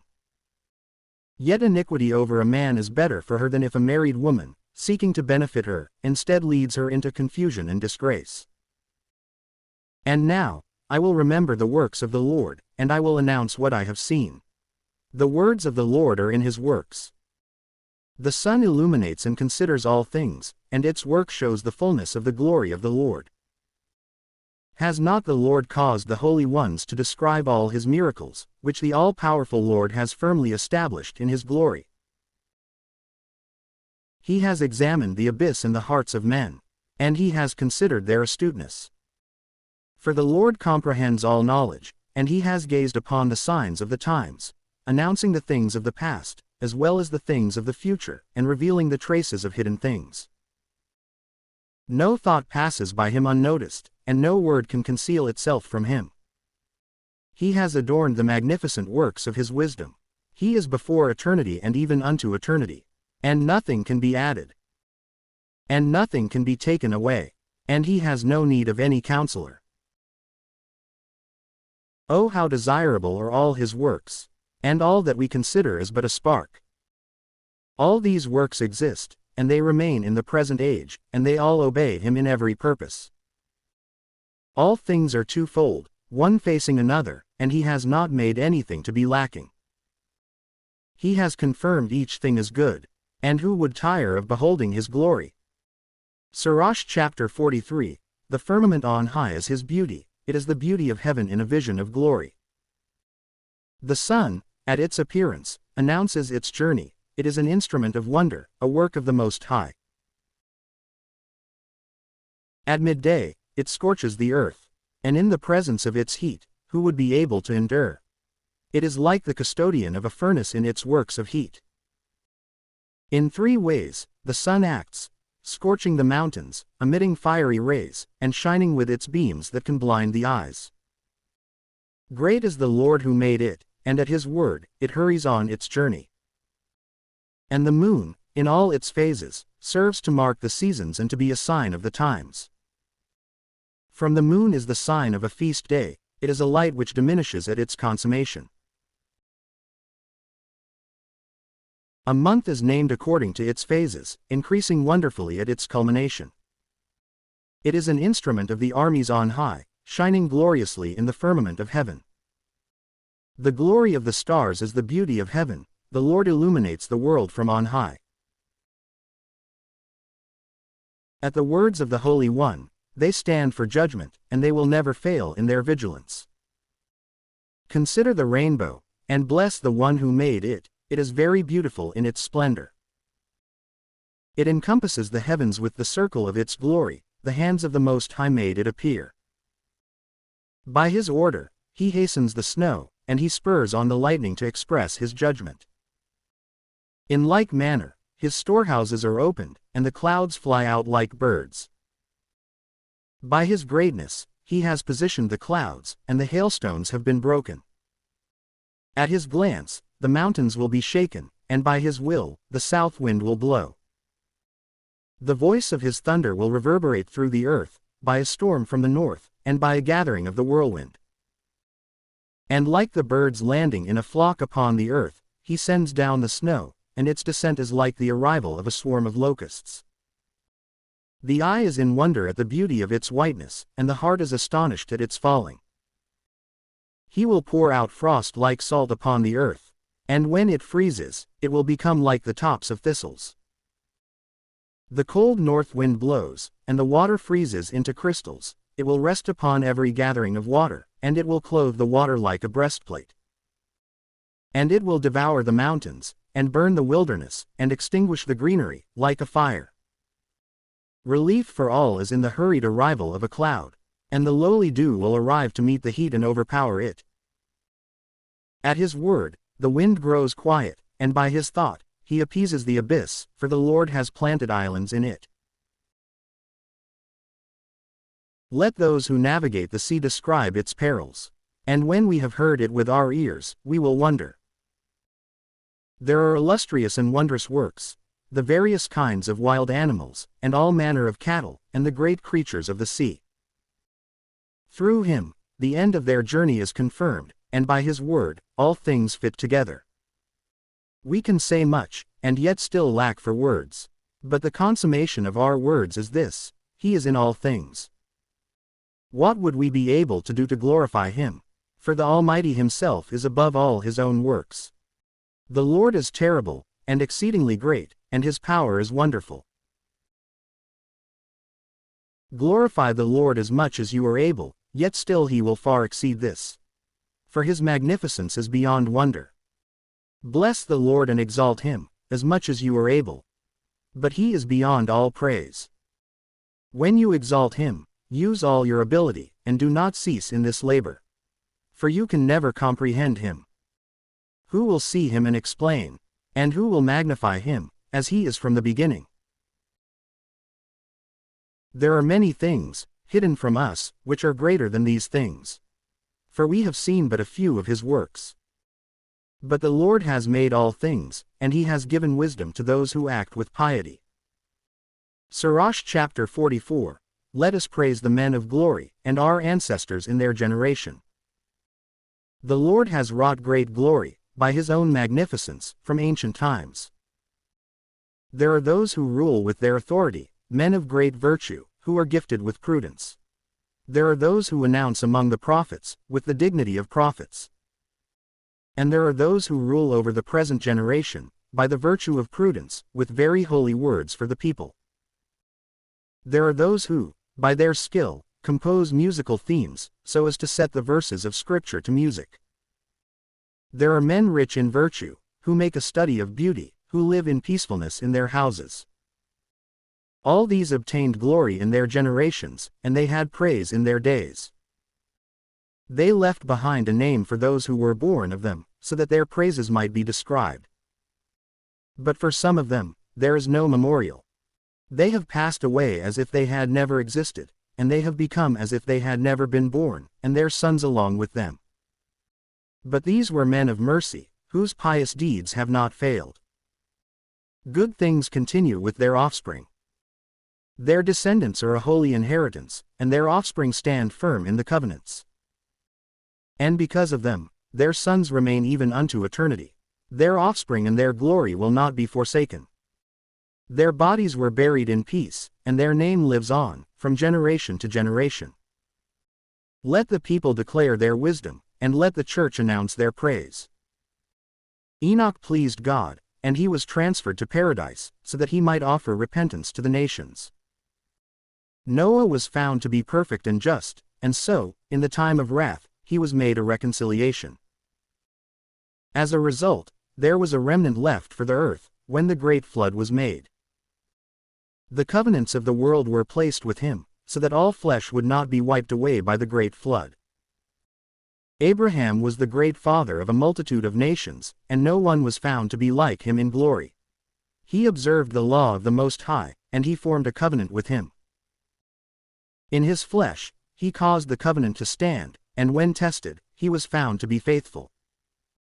Therefore, by an oath, he gave glory to him among his people, so as to increase him like the dust of the earth, and to exalt his offspring like the stars, and to give an inheritance to them from sea to sea, and from the river even to the ends of the earth. And he acted in like manner toward Isaac, because of his father Abraham. The Lord gave the blessing of all the nations to him, and he confirmed his covenant upon the head of Jacob. He acknowledged him in his blessings, and he gave an inheritance to him, and he distributed to him the portion of the 12 tribes. And he preserved for him men of mercy, who were found to have grace before the eyes of all flesh. Sirach chapter 45. Moses was beloved by God and men. The remembrance of him is a blessing. He made him like the holy ones in glory, and he magnified him by the fear of his enemies, and he appeased great portents by his words.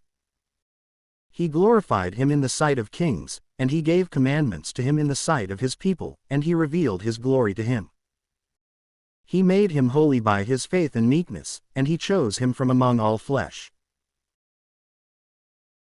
For he heard him and his voice, and he led him into a cloud. And he gave him precepts in his presence, with a law of life and discipline, so as to teach Jacob his covenant and Israel his judgments. He exalted his brother Aaron and those who were similar to him from the tribe of Levi. He established an eternal covenant with him, and he gave him the priesthood of the people, and he caused him to be blessed in glory.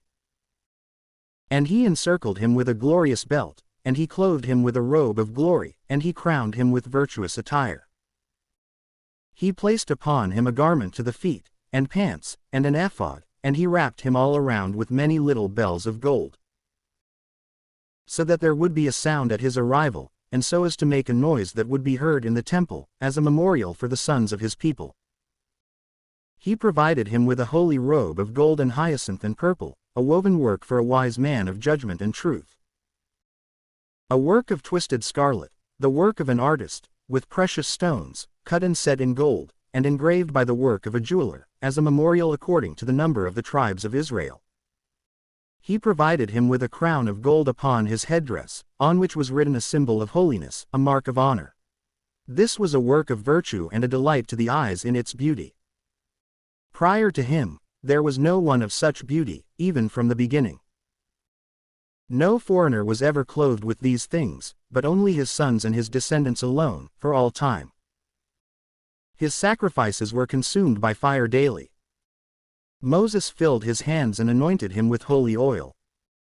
An eternal covenant was made, with him and with his offspring, like the days of heaven, to execute the office of the priesthood, and to give praise and to glorify his people, in his name. He chose him from among all living men to offer to God sacrifice, incense, and a pleasing fragrance, as a memorial of appeasement on behalf of his people. And he gave him authority by his precepts, in the covenants of his judgments, to teach Jacob his testimonies, and to give light by his law to Israel.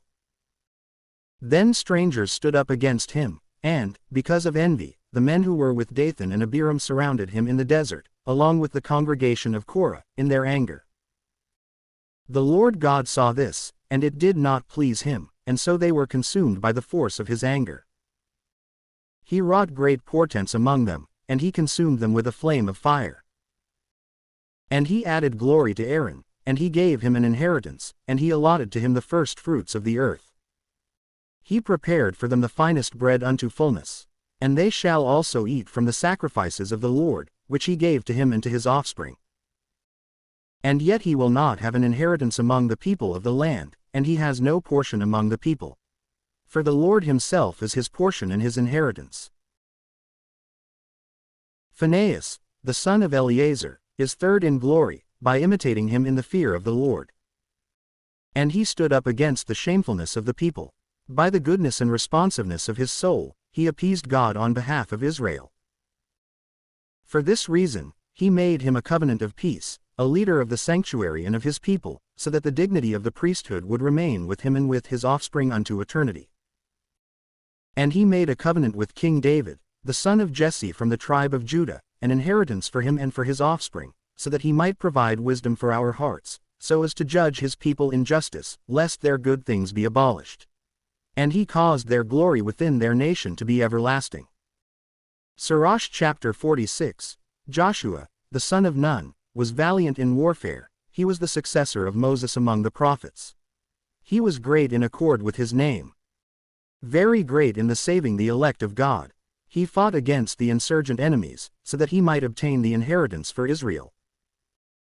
What great glory he secured, by lifting up his hands and throwing his spears against the cities. Who before him has stood so firmly? For the Lord himself led forward the enemies. Was not the sun halted by his wrath, and one day made as if two? He called upon the Most High Power, when the enemies assailed him on every side. And the great and holy God answered him with hailstones of exceedingly great force. He made a violent assault against a hostile nation, and at his descent, he destroyed his adversaries, so that the nations would acknowledge his power, that it is not easy to fight against God. And he followed the Almighty. And in the days of Moses, he accomplished a work of mercy. He and Caleb, the son of Jephunneh, stood against the enemy, and forbid the people from sin, and broke their wicked murmuring.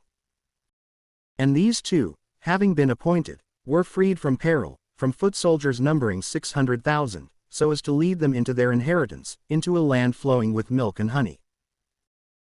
And the Lord gave strength to Caleb also, and his strength remained even in his old age, so that he ascended to the high places of the land, and his offspring obtained it as an inheritance.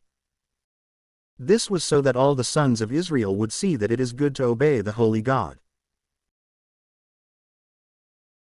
Then there were the judges, each one called by name, whose heart was not corrupted.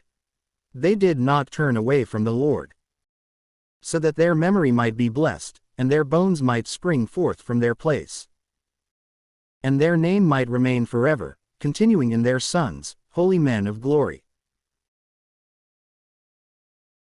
Samuel, prophet of the Lord, beloved by the Lord his God, established a new government, and he anointed leaders over his people.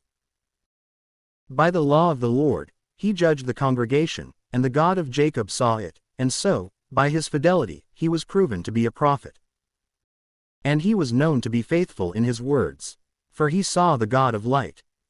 And when fighting against the enemies, who stood against him on every side, he called upon the name of the Almighty Lord, with an offering of an inviolate lamb.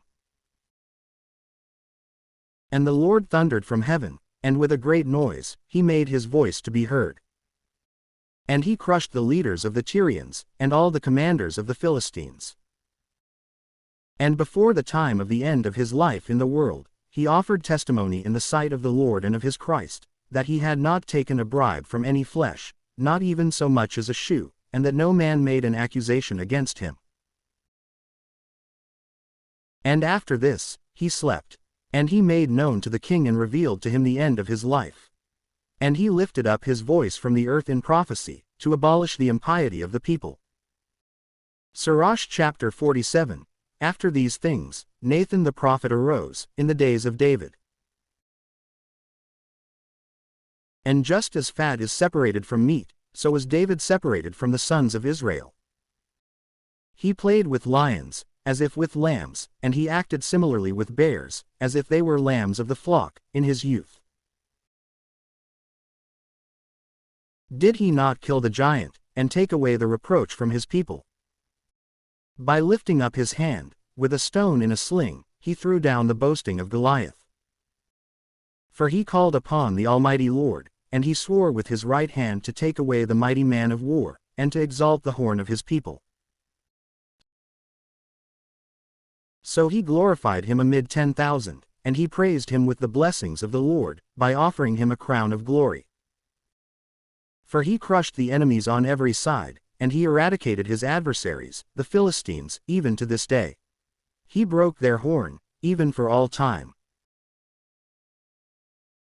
In all his works, he gave thanks to the Holy One, to the Most High, with words of glory. With all his heart, he praised the Lord, and he loved God, who made him and who gave him power against his enemies. And he appointed singers to stand opposite the altar, and by their voices he provided sweet music. And he provided beauty for the celebrations, and he gave order to the times, even until the end of his life, so that they would praise the holy name of the Lord, and magnify the sanctity of God, from early morning. The Lord purged his sins, and he exalted his horn forever. And he gave him the covenant of the kingdom, and a throne of glory in Israel. After him, an understanding son rose up, and by means of him, he cast down all the power of the enemies. Solomon reigned in days of peace, and God subjected all his enemies to him, so that he might build a house in his name, and prepare a sanctuary for all time. Oh, how well taught you were in your youth! And you were filled with wisdom like a river, and your mind exposed the world. And you explained mysteries by means of parables. Your name became known to far-off islands, and you were beloved for your peace. The earth was in wonder over your canticles, and proverbs, and parables, and interpretations. And over the name of the Lord God, who is known as the God of Israel. You gathered gold like copper, and you multiplied silver like lead. But you bent your thigh to women, and you were held by the power of your body. You brought a stain upon your glory, and you profaned your seed, so as to bring wrath upon your children, and to incite your foolishness. So that you would cause the kingdom to be divided, and an obstinate kingdom to rule from Ephraim. But God will not abandon his mercy, nor will he corrupt or abolish his own works. And he will not perish the stock of the descendants of his elect. And he will not destroy the offspring of him who loves the Lord. Therefore, he left behind a remnant for Jacob and for David, from the same stock. And Solomon had his end with his fathers. And he left behind himself some of his offspring, as the folly of the nation. Both Rehoboam, who had little prudence, and who turned away the people by his counsel. And Jeroboam, the son of Nebat, who caused Israel to sin, and who provided a way of sin to Ephraim. And their sins were multiplied exceedingly. They thoroughly turned them away from their own land. And they sought every kind of wickedness, even until punishment overwhelmed them, and freed them from every kind of sin. Sirach chapter 48. And the prophet Elijah arose like a fire, and his word burned like a torch. He brought a famine upon them, and those who provoked him in their envy became few. For they could not bear the precepts of the Lord. By the word of the Lord, he closed the heavens, and he brought down fire from heaven 3 times. In this way, Elijah was magnified in his wondrous works. So who can say that he is similar to you in glory? He raised up a dead man from the grave, from the fate of death, by the word of the Lord God. He threw down kings unto perdition, and he easily shattered their power and boasting from his bed. He heeded the judgment at Sinai, and the judgments of punishment at Horeb. He anointed kings unto repentance, and he chose the prophets who would follow after him. He was received into a whirlwind of fire, into a swift chariot with fiery horses. He is ridden in the judgments of the times, so as to lessen the wrath of the Lord, to reconcile the heart of the Father to the Son, and to restore the tribes of Jacob. Blessed are those who saw you, and who were adorned with your friendship. For we live only in our life, and after death, our name will not be the same. Certainly, Elijah was covered by the whirlwind, and his spirit was completed in Elisha. In his days, he was not fearful of the ruler, and no power defeated him. No word overwhelmed him, and after death, his body prophesied. In his life, he gave great portents, and in death, he wrought miracles. In all these things, the people did not repent, and they did not withdraw from their sins, even until they were cast out of their land, and were dispersed throughout all the earth. And there was left behind a people very few in number, but with a leader in the house of David. Some of these did what pleased God, but others committed many sins. Hezekiah fortified his city, and he brought water into its midst, and he dug into rock with iron, and he built a well for water. In his days, Sennacherib rose up, and he sent Rabshakeh, and he lifted up his hand against them, and he extended his hand against Zion, and he became arrogant in his power. Then their hearts and hands shook, and they were in pain, like women giving birth. And they called upon the merciful Lord, and they spread their hands and lifted them up to heaven, and the holy Lord God quickly heeded their voice. He was not mindful of their sins, and he did not give them over to their enemies. Instead, he purified them by the hand of Isaiah, the holy prophet. He threw down the army of the Assyrians, and the angel of the Lord crushed them.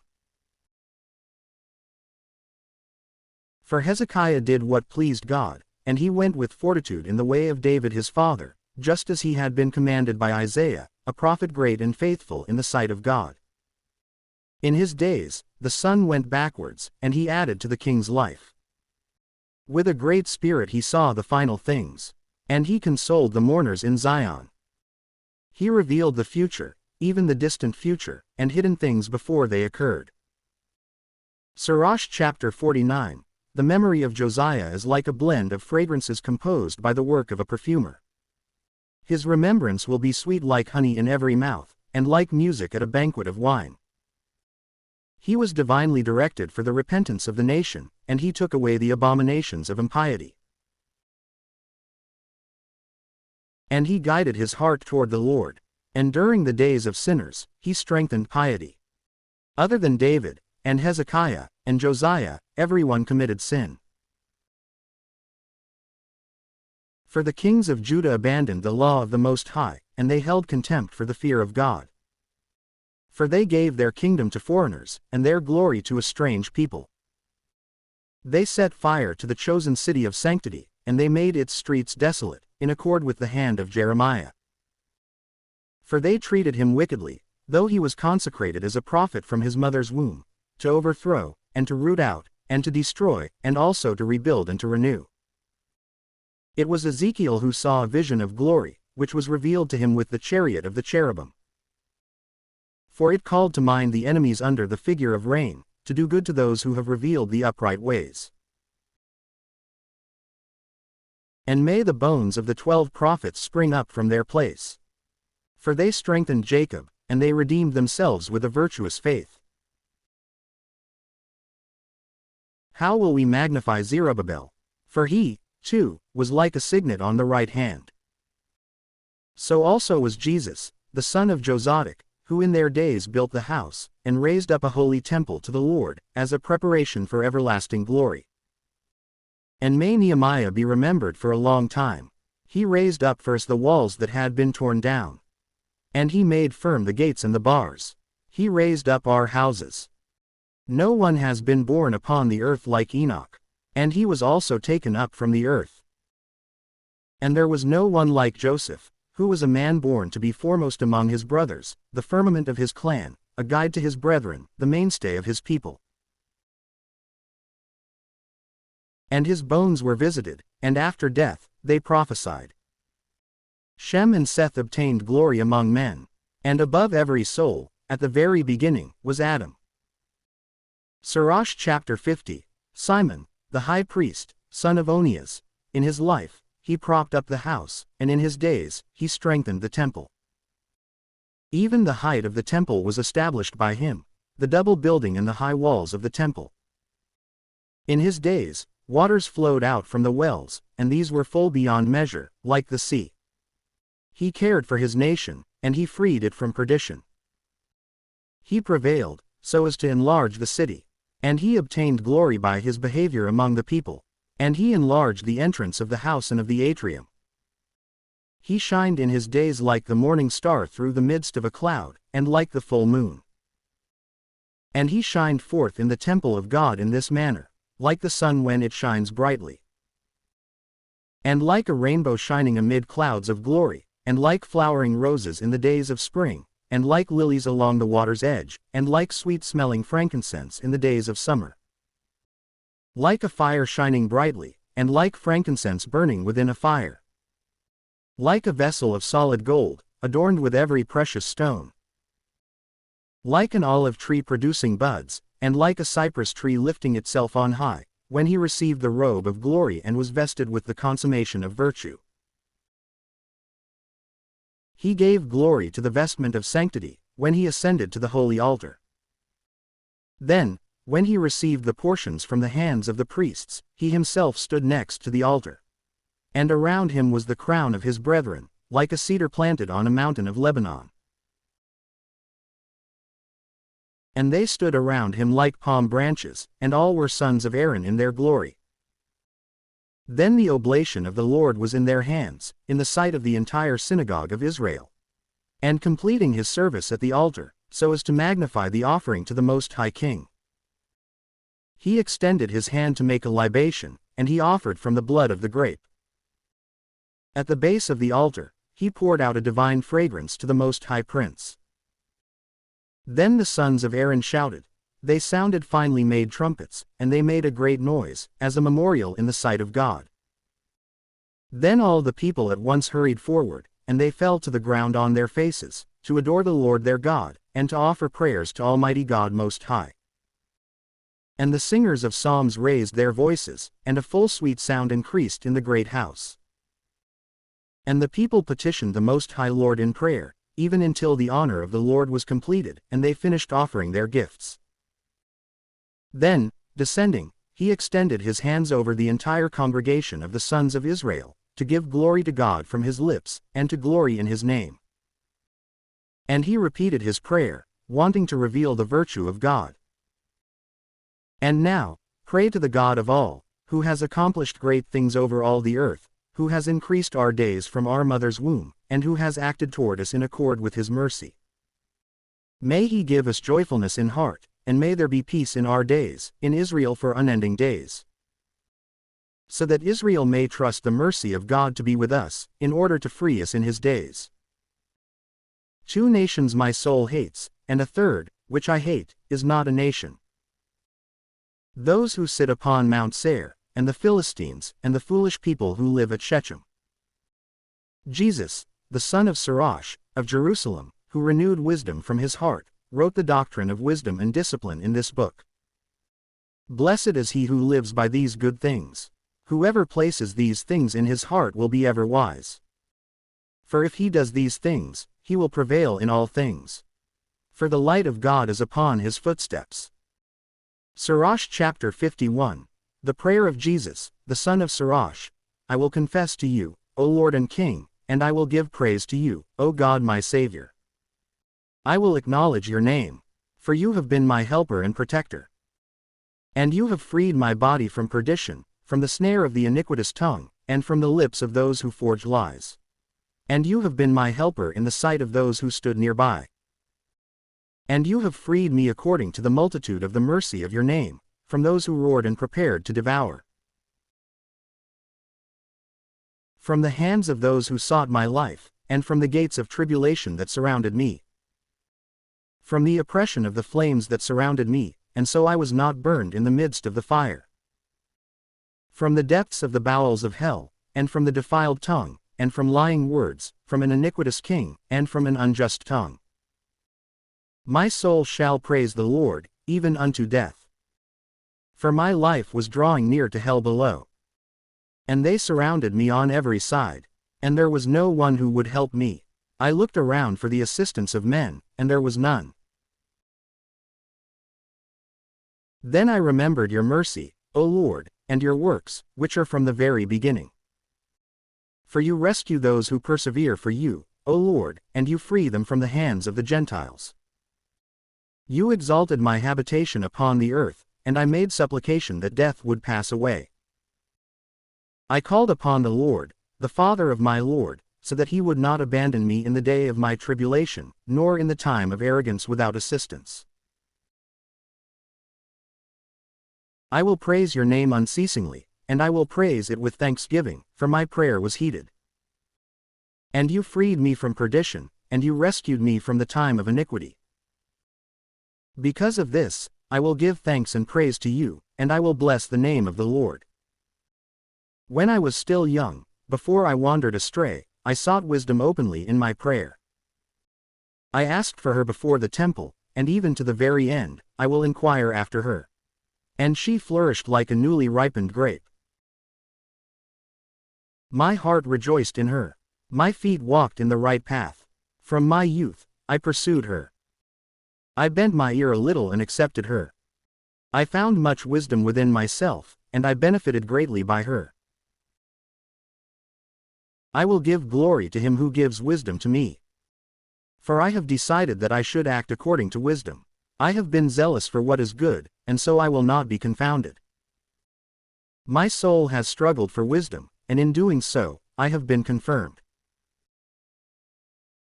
I extended my hands on high, and I mourned my ignorance of her. I directed my soul toward her, and I found her within knowledge. From the beginning, I held my heart to wisdom. Because of this, I will not be forsaken. My stomach was stirred up while seeking her. Because of her, I will hold a good possession. The Lord has given me a tongue as my reward, and I will praise him with it. Draw near to me, you who are untaught, and gather yourselves into the house of discipline.